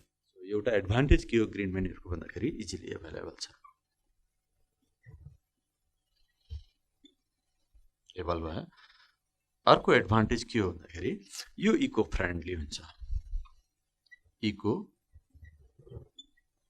फ्रेन्डली अथवा इन्भाइरोमेन्टल फ्रेन्डली भनेको यसको इन्भाइरोमेन्टमा असरहरू, जस्तो कि इन्भाइरोमेन्टलाई यो खालको म्यान्युरिङ युज गऱ्यौँ भने अथवा यो प्लान्टहरू हामीले खेतमा लगायौँ भने त्यसलाई इन्भाइरोमेन्टमा असर गर्दैन, बरु उल्टै सपोर्ट गर्छ। जस्तो कि हामीले केमिकल फर्टिलाइजर युज गऱ्यो भने चाहिँ त्यसको धेरै साइड इफेक्ट अथवा बेफाइदाहरू छ। जस्तो कि एक त यो केमिकल फर्टिलाइजर महँगो हुन्छ, सजिलो पाइँदा पनि पाइँदैन, अनिखेरि हामीले केमिकल फर्टिलाइजर युज गरिसकेपछि त्यही साललाई मात्रै काम गर्छ, प्रत्येक वर्ष केमिकल फर्टिलाइजर युज गरिराख्नुपर्ने हुन्छ र सोइलको फर्टिलिटी एकदमै घटेर जान्छ। लगातार हामीले केमिकल फर्टिलाइजर युज गऱ्यौँ भने अनि खेत यस्तो हुन्छ कि अब फेरि केमिकल फर्टिलाइजर नहालिकन कुनै पनि प्लान्ट उम्रिनै नसक्ने हुन्छ। सो यसरी माटोको गुणस्तर भन्छौँ नि हामी, quality of the soil decrease भएर जान्छ केमिकल फर्टिलाइजर युज गऱ्यो भने। अब यो खालको ग्रिन म्यान्युर युज गऱ्यो भने चाहिँ त्यस्तो खालको सोइलको जुन गुणस्तर हुन्छ अथवा क्वालिटी अफ सोइल अथवा सोइलको फर्टिलिटीमा ह्रास आउँदैन, बिस्तारै बढेर जान्छ, इको फ्रेन्डली। अनि अरू इन्भाइरोमेन्टल पोल्युसन पनि भएन। जस्तै केमिकल फर्टिलाइजर हाल्यौँ भने सोइल त लेस फर्टाइल हुन्छ नि, सँगसँगै त्यो केमिकल फर्टिलाइजरहरू पानीसँग बगेर हाम्रो खोलामा आइपुग्छ, कुवामा आइपुग्छ, अनि त्यहाँबाट हाम्रो धारामा आइपुग्छ, यसरी वाटरलाई पनि पोल्युसन गर्ने काम गर्छ। तर यो ग्रिन म्यान्युरले यस्तो गर्दैन, इको फ्रेन्डलीको मिनिङ त्यही हो। र यसको अर्को फाइदा के छ भने प्रोडक्टिभिटी बढ्छ। प्रोडक्टिभिटी झन्डै 30 to 50% प्रोडक्टिभिटी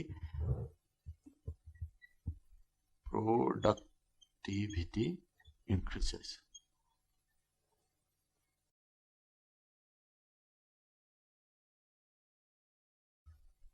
प्रोडक्टिभिटी बढेर जान्छ अथवा प्रोडक्सन बढेर जान्छ 30 to 50%। अब यो प्लान्ट हेरी हुन्छ, कुन प्लान्ट लगाएर बढाउने भन्ने कुरा हुन्छ, त्यसले फरक पार्छ। एनिवे प्रोडक्टिभिटी पछाडि दोस्रो जुन प्लान्ट लगाइन्छ त्यस पछाडि ग्रिन म्यान्युर पछाडि जुन प्लान्ट आइन्छ त्यसको यति धेरै प्रोडक्सन बढेको पनि पाइएको छ। र यसले मेन कुरा एउटा के छ भन्दाखेरि यो अलिक बढी सस्टेनेबल पनि हुन्छ। सस्टेनेबल भनेको एकचोटि हामीले ग्रिन म्यान्युर लगायौँ भने त्यसको असर अर्को वर्ष पनि अलिअलि परिरहेको छ। केमिकल फर्टिलाइजर चाहिँ एक वर्ष लगायो भने अर्को वर्ष फेरि हाल्नुपर्छ। ग्रिन म्यान्युर लगायो भने चाहिँ यो वर्ष लगायो भने अर्को साललाई पनि यसले काम गरिराखेको हुन्छ। सो यो अलिकति सस्टेनेबल पनि भयो। र लास्ट एउटा कुरा लेख्छु, ग्रिन म्यान्युर हामीले युज गऱ्यौँ भने प्लान्टलाई चाहिने नाइट्रोजन त दिन्छ नि, दोस्रो प्लान्ट जुन हामी मेन कल्टिभेसन भन्छौँ त्यो प्लान्टलाई दिने चाहिने नाइट्रोजन त हुन्छ नि, किनभने नाइट्रोजन फिक्सिङ ब्याक्टेरियाले नाइट्रोजन बनाएको हुन्छ। प्लस प्लान्टलाई अरू सोइलबाट के लिनुपर्छ त्यो सबै कुराहरू यो दिन्छ, किनभने यहाँ त होल प्लान्ट छ, यहाँ माथि अर्को हामीले माथिको सोइलदेखि माथिको पोर्सनहरू यहाँ बनाएको छैनौँ, त्यो प्लान्ट सबै कुहिन्छ र माटोमा मिक्स भएको हुन्छ। अनि त्योबाट पनि प्लान्टले के पाउँछ, न्युट्रिसन पाउँछ। खालि नाइट्रोजन मात्रै पाउने होइन, all types of necessary nutrients are available by green manure। all types of nutrients are provided to soil and which are used by plants। so यो मैले केही एडभान्टेजहरू लेखेँ। एडभान्टेज अफ ग्रिन म्यान्युर, सो यसको main advantage चाहिँ के हो, eco friendly नै हो र प्रोडक्सन इन्क्रिज हुने नै हो। So that's all about green manure. म यहाँहरूलाई आज जेनेटिक इन्जिनियरिङको बारेमा केही कुरा बताउँछु।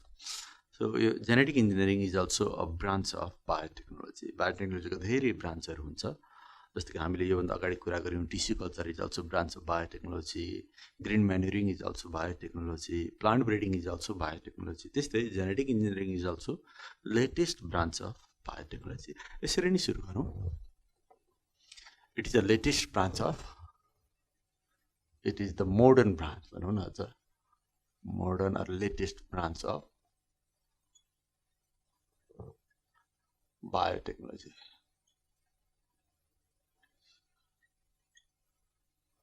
It is the latest branch of biotechnology. अब यहाँ के गरिन्छ भन्ने कुरा चाहिँ थाहा भयो। यो खालको बायोटेकलाई जेनेटिक इन्जिनियरिङमा के गरिन्छ नामबाटै अलिकति बुझिन्छ जेनेटिक इन्जिनियरिङ भनेको जिनहरूलाई इन्जिनियर गर्ने भनेको एक खालको जिनलाई सुधारेर अझ त्योभन्दा राम्रो खालको जिन बनाउने भन्ने कुरा हो अथवा एक खालको एउटा अर्गानिजमको जिनलाई अर्को अर्गानिजममा लगेर हालेर त्यो दोस्रो प्लान्टलाई पनि राम्रो बनाउने बाई म्यानिपुलेटिङ जिन बाई ट्रान्सफरिङ जिन यसैलाई हामी genetic engineering भन्छौँ it is a modern branch of biotechnology in which gene of one organism is removed and transferred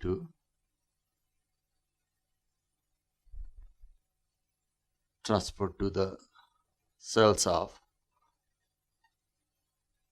another organisms.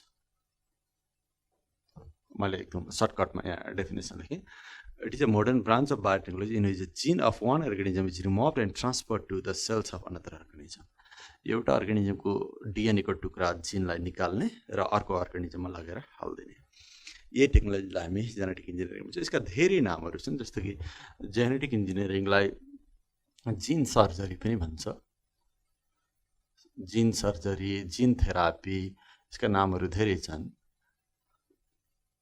Therapy पनि भन्छ जिन म्यानिपुलेसन जिन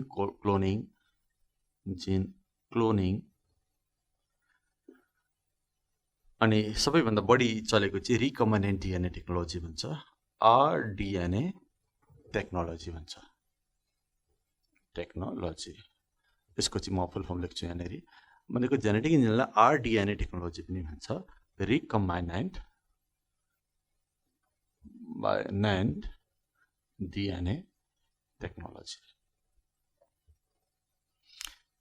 यस्तो पनि भन्ने गर्छ जिन म्यानिपुलेसन पनि भन्छौँ हामी सो यो जेनेटिक इन्जिनियरिङका डिफ्रेन्ट नामहरू भयो यिनीहरू चाहिँ जिन सर्जरी जिन थेरापी जिन क्लोनिङ जिन म्यानिपुलेसन आरडिएनए टेक्नोलोजी रिकम्बिनेन्ट डिएनए टेक्नोलोजी यो जे भने पनि कुरा एउटै हो जिन इन्जिनियरिङ जेनेटिक इन्जिनियरिङलाई नै बुझिन्छ सो सर्टकटमा यसलाई कट एन्ड पेस्ट अफ जिन भनेर पनि भनिन्छ जेनेटिक इन्जिनियरिङ भनेको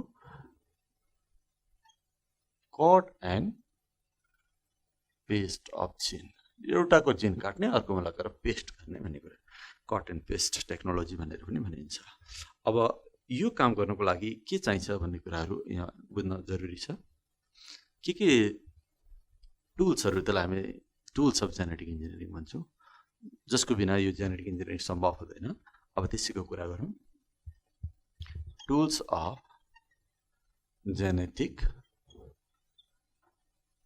इन्जिनियरिङ सो जेनेटिक इन्जिनियरिङ गर्नलाई के औजार भन्ने टुल्सको मिनिङ त औजार हुन्छ ठ्याक्कै त्यस्तो औजार त यहाँ हुँदैन तर पनि के गर्नुपर्छ त्यही कुरालाई हामी टुल्स भनिराखेका छौँ एउटा हामीलाई के चाहिन्छ भन्दाखेरि जेनेटिक इन्जिनियरिङमा एउटा टुल्सको इम्पोर्टेन्ट टुल्स भनेको हामीले काट्नु पऱ्यो यहाँनिर एउटाको डिएनए काट्नु पऱ्यो अनि अर्कोमा लगेर जोड्नु पऱ्यो सो काट्नको लागि एउटा इन्जाइम चाहिन्छ त्यसलाई हामी मोलिकुलर सिजर भन्छौँ सो एउटा टुल्स हो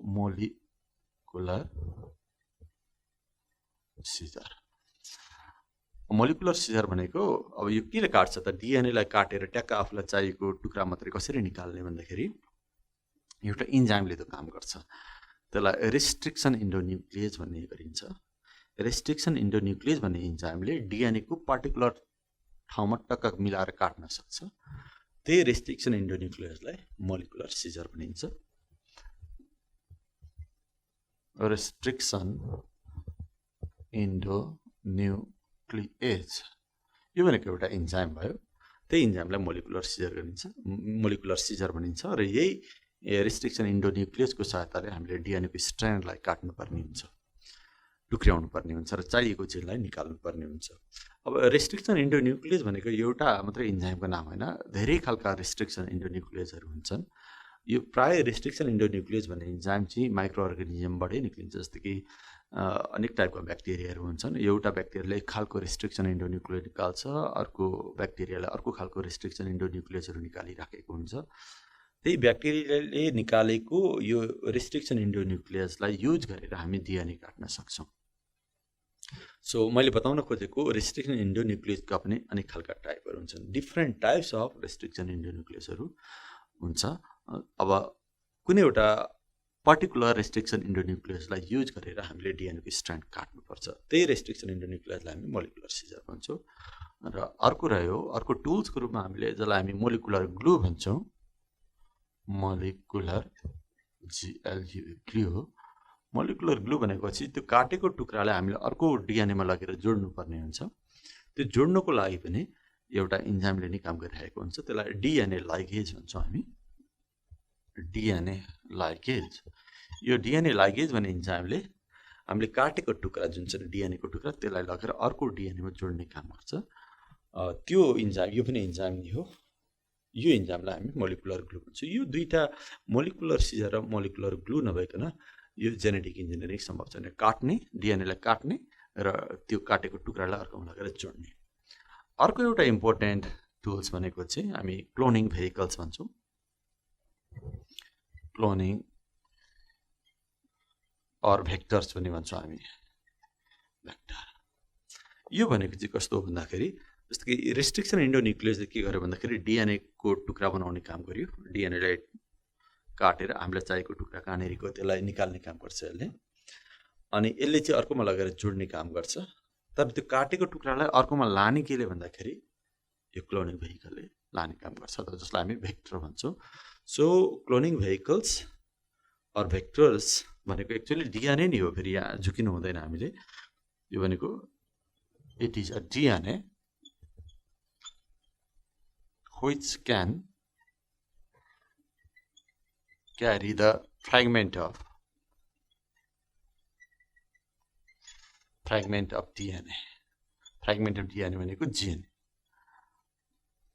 It is a DNA which can carry the fragment of DNA and transfer it into the another cell.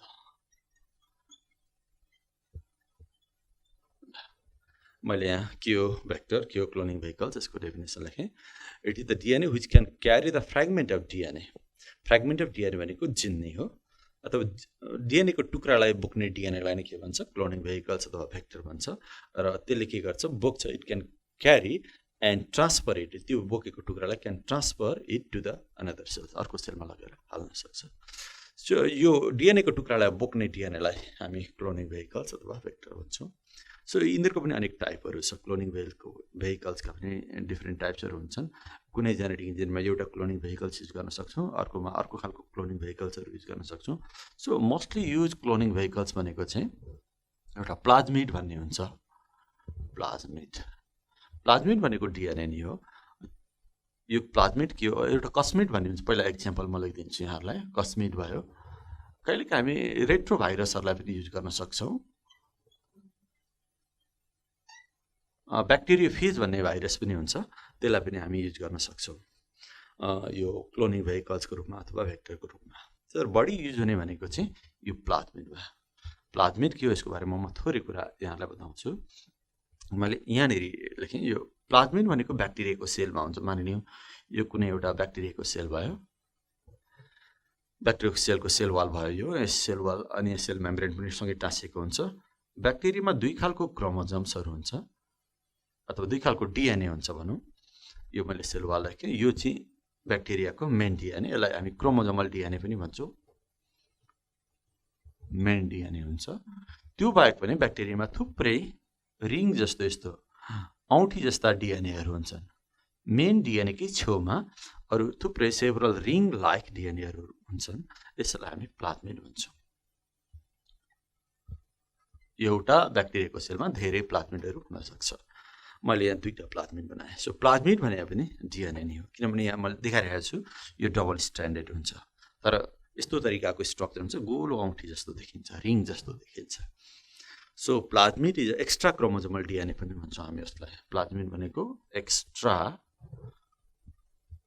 Chromosomal DNA main डिएनएदेखि बाहिर छेउमा भएको एक्स्ट्रा क्रोमोजोमल डिएनए भनेर पनि भन्न सक्छौँ सो यो प्लाज्मिडलाई प्राय जसो क्लोनिङ भेहिकल्स अथवा भेक्टरको रूपमा युज गरिन्छ सो वाट इज प्लाज्मिड भनेर मैले यहाँहरूलाई बताएँ which is the commonly used vector in the genetic engineering मैले फेरि बताएँ plasmid is extra chromosomal DNA found in bacteria यो भनेको चाहिँ ब्याक्टेरियल सेल यस्तो भयो सो यी मेन टुल्सहरू भनेको यति तिनवटा हो molecular scissor molecular glue and cloning vehicles molecular सिजरले चाहिँ काट्ने काम गर्छ यसलाई मैले यसरी लेखेँ can cut DNA at specific point यसका धेरै टाइपहरू हुन्छन् डिएनए लाइगेजले चाहिँ के गर्छ भन्दाखेरि can join to different types of DNA दुईटा फरक डिएनएलाई जोड्ने जसलाई मोलिकुलर ग्लू भन्छ त्यसैको नाम हो डिएनए लाइगेज यहाँ के काम गर्छ मोलिकुलर सिजरले के काम गर्छ भनेर मैले यहाँ अहिले लास्टमा थपिदिएँ अनि मोलिकुलर ग्लूले के काम गर्छ भनेर मैले यहाँ लेख्दिएँ र क्लोनिङ भेहिकलले के काम गर्छ यहाँ मैले लेख्छु can carry the fragment of DNA. So anyway, these are the tools of genetic engineering. मैले बताएँ यहाँहरूलाई अब म प्रोसेस अफ जेनेटिक इन्जिनियरिङ बताउँछु अब म यहाँहरूलाई प्रोसेस अफ जेनेटिक इन्जिनियरिङको बारेमा केही कुरा गर्छु सो यो जेनेटिक इन्जिनियरिङमा कसरी जिनहरू काटिन्छ र कसरी अर्कोमा लगेर इन्सर्ट गरिन्छ र यसको उद्देश्य के हो यसको बारेमा थोरै कुराहरू गर्छु म सो प्रोसेस अफ जेनेटिक यसलाई म एउटा फिगरको सहायताले यहाँलाई बुझाउने प्रयास गर्छु जस्तो कि जेनेटिक इन्जिनियरिङमा एउटा अर्गानिजमको डिएनए काटिन्छ अनि अर्कोमा लगेर जोडिन्छ यो कुरा मैले अघि बताइसकेको छ जस्तै कि यो कुनै अर्गानिजमको डिएनए हो सपोज यो डिएनएलाई हामीले फरेन डिएनए भनौँ अथवा डोनर डिएनए मानिलिउँ यो डबल स्ट्यान्डर्ड बनाउन खोजेको मैले मानिलिउँ यसरी डबल स्ट्यान्डर्ड डिएनए भयो यो चाहिँ डोनर डिएनए अथवा फरेन डिएनए थियो भनौँ फरेन डिएनए भयो यसको डिएनएको टुक्रा हामीलाई चाहिएको छ र हामीले कुनै एउटा अर्गानिजममा लगेर हाल्नु छ त्यही भएर यसलाई हामीले डोनर डिएनए अथवा फरेन डिएनए भन्यौँ अब यसलाई पहिला काट्नुपर्छ अघि मैले बताइसकेको छ यो डिएनए सबै हामीलाई अर्को अर्गानिजममा लगेर हालिदिने यसको सर्टेन टुक्रा मात्रै काट्नुपर्ने हुन्छ जुन हामीलाई चाहिएको छ सपोज यो बिचको टुक्रा हामीलाई चाहिएको छ अरे यहाँदेखि यहाँसम्म चाहिएको छ भने हामीले यतिलाई मात्रै काट्नु पर्यो अब काट्ने के लिए भन्दाखेरि अहिले मैले बताइसकेको छ यो काट्ने एउटा इन्जाइम हुन्छ यसरी एउटा इन्जाइमले यहाँनिर काट्छ यसरी यहाँ टक्क छिनाउनु पर्यो यो काट्ने प्रोसेसलाई स्प्लाइसिङ पनि भन्छ स्प्लाइसिङ मैले स्प्लाइसिङ भनेर लेख्देँ स्प्लाइसिङ भनेको काट्ने काट्छ के लिए भन्दाखेरि बाई इन्डोन्युक्लियस स्प्लाइसिङ बाई अघि मैले बताएको थिएँ रेस्ट्रिक्सन इन्डोन्युक्लियस इन्डोन्युक्लियस भन्ने इन्जाइमले काट्छ एउटा स्पेसिफिक रेस्ट्रिक्सन इन्डोन्युक्लियस युज गरेर हामीले यो डिएनएको टुक्रा काट्नुपर्छ काटिसकेपछि अब यो यस्तो खालको हामीलाई चाहिएको थ्रेड मात्रै हामीले निकाल्यौँ यसरी मानिलिउँ यो डिएनएको टुक्रा हो अब यो टुक्रालाई चाहिँ हामी टार्गेट जिन पनि भन्न सक्छौँ यसलाई मानिलिउँ हामीलाई चाहिएको यो भने यो टुक्रा चाहिएको हुनाले यसलाई सपोज टार्गेट जिन अथवा डिजायर्ड जिन जे भने पनि हुन्छ सो यो फर्स्ट स्टेप भयो डोनर डिएनए यो भयो यसलाई काटियो स्प्लाइसिङ गरियो with the help of restriction endonuclease यसलाई मोलिकुलर सिजर पनि भनिन्छ र टार्गेट जिन अथवा डिजायर्ड जिन हामीले आइसोलेट गर्यौँ अब यो जिनलाई हामीले एउटा भेक्टरमा लगेर हाल्नुपर्छ अब भेक्टर कहाँ हुन्छ भन्दाखेरि अघि मैले देखाइसकेको थिएँ भेक्टर एउटा ब्याक्टेरियामा हुन्छ सपोज यो एउटा ब्याक्टेरिया भयो मानिलिउँ यो मैले अहिले बनाएको भनेको ब्याक्टेरियाको सेल बनाएको मानिलिउँ यो ब्याक्टेरियाको सेल भयो यो ब्याक्टेरिया सेलमा दुई खालको क्रोमोजोम हुन्छ भनेर अघि कुरा भइसकेको छ एउटा मेन क्रोमोजोम अथवा डिएनए अनि अर्को चाहिँ प्लाज्मिड यो मैले बनाएको भनेको ब्याक्टेरियल सेल भयो ब्याक्टेरियल सेल र यहाँ अहिले मैले बनाएको जुन रिङ जस्तो छ यो चाहिँ प्लाज्मिड भयो यही प्लाज्मिडलाई सपोज युज गरौँ हामी यो प्लाज्मिडलाई पहिला ब्याक्टेरियाको सेलबाट निकाल्नुपर्छ यसरी पहिला plasmid is extracted from bacterial cell suppose मैले प्लाज्मिडको स्ट्रक्चर ठुलो बनाएँ अहिले यो प्लाज्मिड भयो प्लाज्मिडले यसलाई त हामी क्लोनिङ भेहिकल्स भन्छौँ यसले यो डिएनएको टुक्रा बोक्नु छ अथवा टार्गेट जिन बोक्नु छ तर बोक्नको लागि पहिला यो ओपन हुनुपर्छ यसलाई हामीले ओपन गर्नुपर्छ प्लाज्मिड कसरी ओपन गर्ने भन्दाखेरि यसलाई पनि काट्नुपर्छ यसरी कुनै एउटा पोइन्टमा काट्नुपर्छ केले काट्ने भन्दाखेरि यो मेन कुरा हामीले विचार गर्नुपर्छ यसलाई काट्नको लागि पनि हामीले त्यही रेस्ट्रिक्सन इन्डोन्युक्लियस युज गर्नुपर्छ जुन रेस्ट्रिक्सन इन्डोन्युक्लियसले यो डोनर डिएनएलाई काट्यो एक्ज्याक्टली त्यही रेस्ट्रिक्सन इन्डोन्युक्लियसले यो प्लाज्मिड डिएनएलाई काट्यो भने मात्रै यो टुक्रालाई यसले बोक्छ त्यो चाहिँ एउटा इम्पोर्टेन्ट कन्डिसन भयो कि same restriction endonuclease should be use to cut donor DNA and to cut plasmid so यहाँ पनि हामीले स्प्लाइसिङ गर्यौँ अथवा रेस्ट्रिक्सन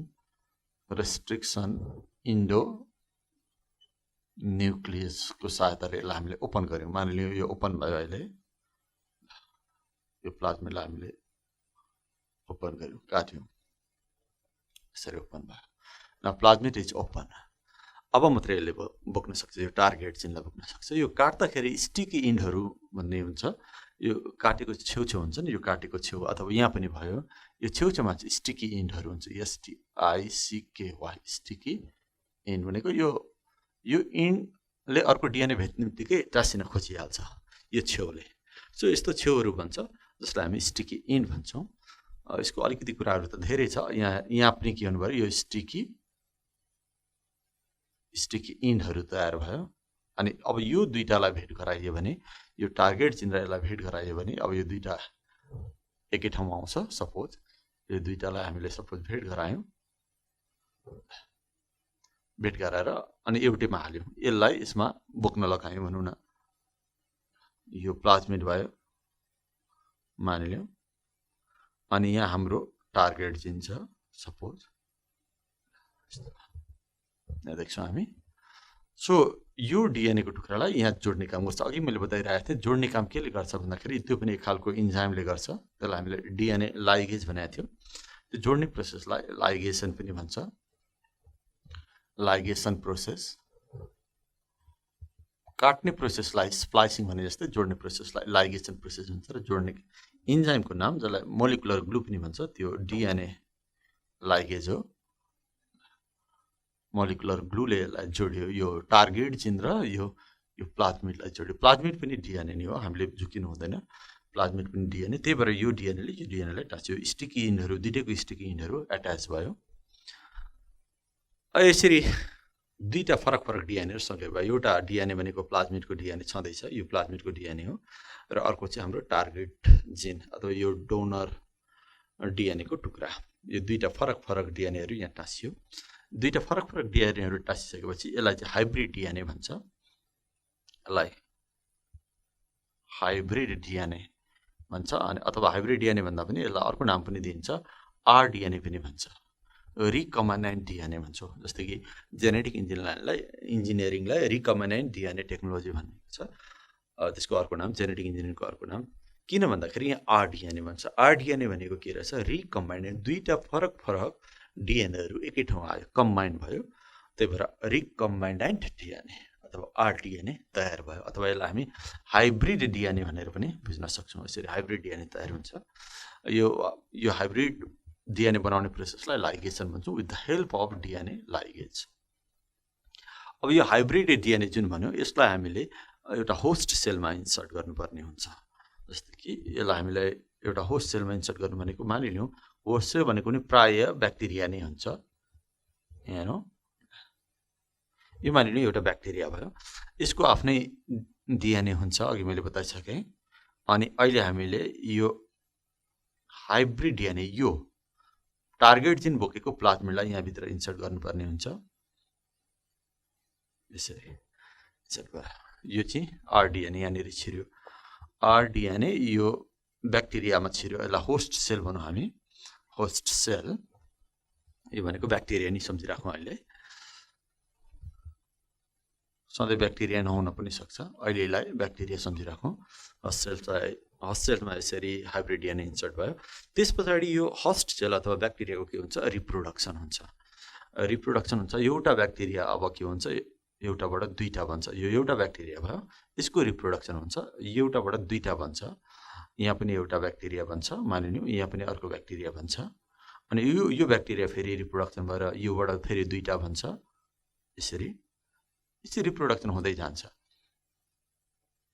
यो मैले गोल बनाएको भनेको मानिलिउँ अहिले ब्याक्टेरिया बनाएको यो मैले के देखाइरहेको छु भन्दाखेरि यो ब्याक्टेरियाको रिप्रोडक्सन भएको देखाइरहेको छु एउटाबाट दुईटा दुईटाबाट फेरि चारवटा यसरी ब्याक्टेरियाको रिप्रोडक्सन हुन्छ ब्याक्टेरियाको रिप्रोडक्सन हुँदा ब्याक्टेरियाभित्र हामीले हालेको आरडिएनएको पनि रिप्रोडक्सन हुँदै हुँदै हुँदै जान्छ भनेपछि जतिवटा ब्याक्टेरिया भन्यो ती सबैमा अब धेरै हुन्छ यो एकदम मल्टिप्लाई हुँदै हुँदै हुँदै जान्छ अनि जतिवटा ब्याक्टेरिया बन्छ ती सबैमा के हुन्छ आरडिएनए पनि मल्टिप्लाई हुन्छ अथवा आरडिएनए पनि हुन्छ त्यो सबै ब्याक्टेरियामा आरडिएनए पनि पाइन्छ यसको मतलब के भयो यो स्टेपलाई चाहिँ हामी जिन क्लोनिङ भन्छौँ यसलाई हामी जिन क्लोनिङ भन्छौँ यो आरडिएनए एउटा हामीले हालेको थियो तर अब भइदियो के भन्दाखेरि धेरैवटा आरडिएनएहरू तयार भए प्रत्येक ब्याक्टेरियामा यसरी नयाँ नयाँ आरडिएनए भनेको धेरैवटा आरडिएनएहरू बन्ने प्रोसेसलाई हामी के भन्छौँ जिन क्लोनिङ अथवा यसलाई जिन मल्टिप्लिकेसन पनि भन्छौँ अथवा जिन रिप्रोडक्सन पनि भन्छौँ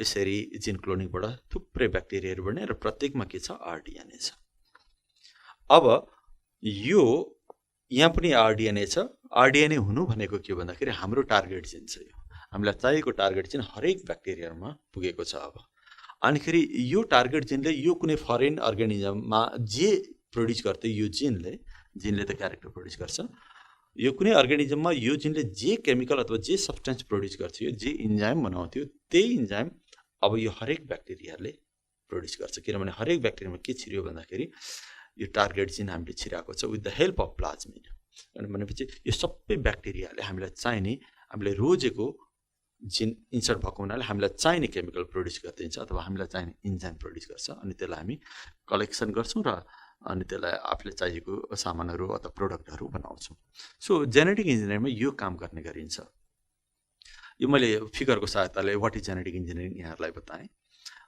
यो प्रोसेसलाई जस्तो कि यो प्लाज्मिडलाई यहाँभित्र हाल्ने प्रोसेसलाई चाहिँ इन्सर्सन भनिन्छ INSERTION सो यो ओभरअल हामीले फेरि समराइज गऱ्यौँ भने के रहेछ त प्रोसेस भन्दाखेरि हामी यहाँ लेख्न सक्छौँ जस्तो कि नम्बर 1मा त के भयो भन्दाखेरि यो टार्गेट जिन आइसोलेट गर्ने काम भयो फर्स्ट स्टेपमा isolation of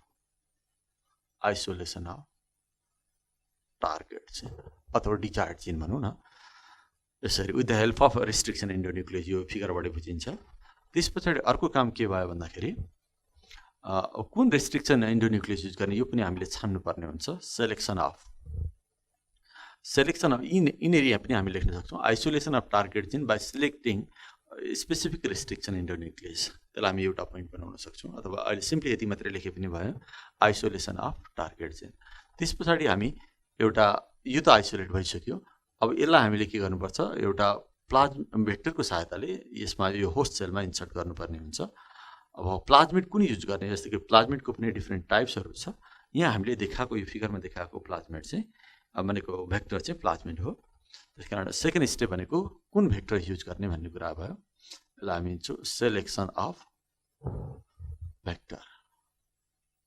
vector or cloning vehicle किनभने यसको पनि डिफ्रेन्ट टाइप्सहरू हुन्छ भेक्टरको पनि सुइटेबल भेक्टर हामीले युज गर्नु पर्यो यो केसमा प्लाज्मिड पनि युज भएको छ सो थर्ड स्टेपमा के भयो भन्दाखेरि यो प्लाज्मिडलाई पनि के गर्नु पर्यो भने काटेर ओपन गर्नु पर्यो cut and open of vehicles cloning vehicles भनौँ यसलाई जस्तो कि द्याट इज प्लाज्मिड यो केसमा चाहिँ प्लाज्मिड पनि भयो है प्लाज्मिडलाई हामीले के गर्नु पर्यो काटेर ओपन गर्नु पर्यो त्यस पछाडि के गर्नु पर्यो नेक्स्ट प्रोसेस भनेको चाहिँ यो काटेर ओपन भएको जुन भेक्टर छ त्यसलाई र टार्गेट जिनलाई जोड्नु पर्यो जोड्ने प्रोसेसलाई लाइगेसन भने मैले लाइगेसन अथवा यसलाई हाइब्रिडाइजेसन भनेर भन्न पनि सकिन्छ अथवा इन्सर्सन अफ टार्गेट जिन इन्टु प्लाज्मिड भनौँ न, लाइगेसन भनेको इन्सर्सन भन्दा पनि एट्याचमेन्ट लेखेँ मैले, एट्याचमेन्ट एट्याच गर्ने ATTACH, एट्याचमेन्ट अफ टार्गेट जिन विथ भेक्टर अर प्लाज्मिड, यो लाइगेसन भयो, यो डिएनए लाइगेजले गर्छ। त्यसपछि अर्को काम के भयो भन्दाखेरि यसबाट आरडिएनए बन्छ, लाइगेसन भएपछि आरडिएनए बन्छ, त्यो आरडिएनएलाई हामीले इन्सर्ट गर्नुपर्ने हुन्छ होस्टमा। So the next step is insertion of rDNA into host cell. यो काममा चाहिँ के हुन्छ भन्दाखेरि यो हरेक आरडिएनएलाई हामी यसरी होस्ट सेलमा सिधै इन्ट्री गराउन सक्दैनौँ, यो दुईटालाई हामीले सँगै राख्नुपर्ने हुन्छ। यस्तो आरडिएनए र यो ब्याक्टेरियल सेलहरूलाई सँगै राख्नुपर्छ, अनि धेरै राख्दाखेरि कुनै कुनै ब्याक्टेरियल सेलमा मात्रै यो आरडिएनए इन्टर हुन्छ। यो एउटा इम्पोर्टेन्ट कुरा मैले फेरि सम्झाएँ। यो आरडिएनएलाई यो होस्ट सेलमा हाल्नु छ, यत्तिकै हाल्न सकिँदैन। हजारौँ राख्दाखेरि बल्ल बल्ल एउटा ब्याक्टेरियाले यो आरडिएनएलाई लिन सक्छ, आफ्नो बडीभित्र एब्जर्ब गर्न सक्छ, अनि यस्तो खालको कन्डिसन हुन्छ। जो प्रत्येकमा यो सम्भव हुँदैन। So anyway, so insertion of rDNA into host सेलमा गइसक्यो। अनि अर्को हुन्छ लास्टमा चाहिँ जिन क्लोनिङ अथवा जिन मल्टिप्लिकेसन। सो यतिवटा स्टेपमा जेनेटिक इन्जिनियरिङ कम्प्लिट हुन्छ। जस्तो कि यो प्रोसेस हामी यी देख्छौँ। फर्स्ट स्टेप भनेको चाहिँ यो भयो, फर्स्ट स्टेप। सेकेन्ड स्टेप भनेको selection of vector, selection vector यो भयो, सेकेन्ड स्टेप भयो। यो मानिलिउँ यो सेकेन्ड स्टेप भयो। थर्ड स्टेप भने कट एन्ड ओपन, यो भयो, this is third step, cut and open. And ligation fourth step, यहाँनिर लेखेँ मैले, फोर्थ स्टेपमा यस्तो भयो।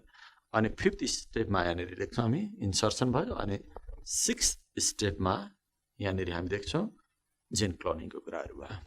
सो यसरी जेनेटिक इन्जिनियरिङ कम्प्लिट हुन्छ। सो ओभरअलबाट हामी के देख्छौँ भन्दाखेरि जेनेटिक इन्जिनियरिङमा कुनै एउटा अर्गानिजमको डिएनएको टुक्रा जुन हामीलाई चाहिएको छ त्यसलाई काटिन्छ, काटेर एउटा भेक्टरमा जोडिन्छ, यहाँ जोडिएको देख्यौँ। अनि त्यो भेक्टर सहित त्यो टार्गेट जिनलाई कुनै एउटा होस्ट सेलमा इन्सर्ट गरिन्छ, अनि त्यो होस्ट सेल मल्टिप्लाई हुँदाखेरि हाम्रो जिन पनि, हामीलाई चाहिएको जिन पनि के हुन्छ, मल्टिप्लाई हुन्छ। र यो जिनले यो अर्गानिजममा जे बनाउँथ्यो अब यो हरेक होस्ट सेलमा त्यही चिज हामीलाई बनाइदिन्छ। अनि धेरै प्रोडक्सन भयो, त्यसलाई हामी कलेक्सन गर्छौँ र युज गर्छौँ। सो यसरी जेनेटिक इन्जिनियरिङको प्रोसेस कम्प्लिट हुन्छ।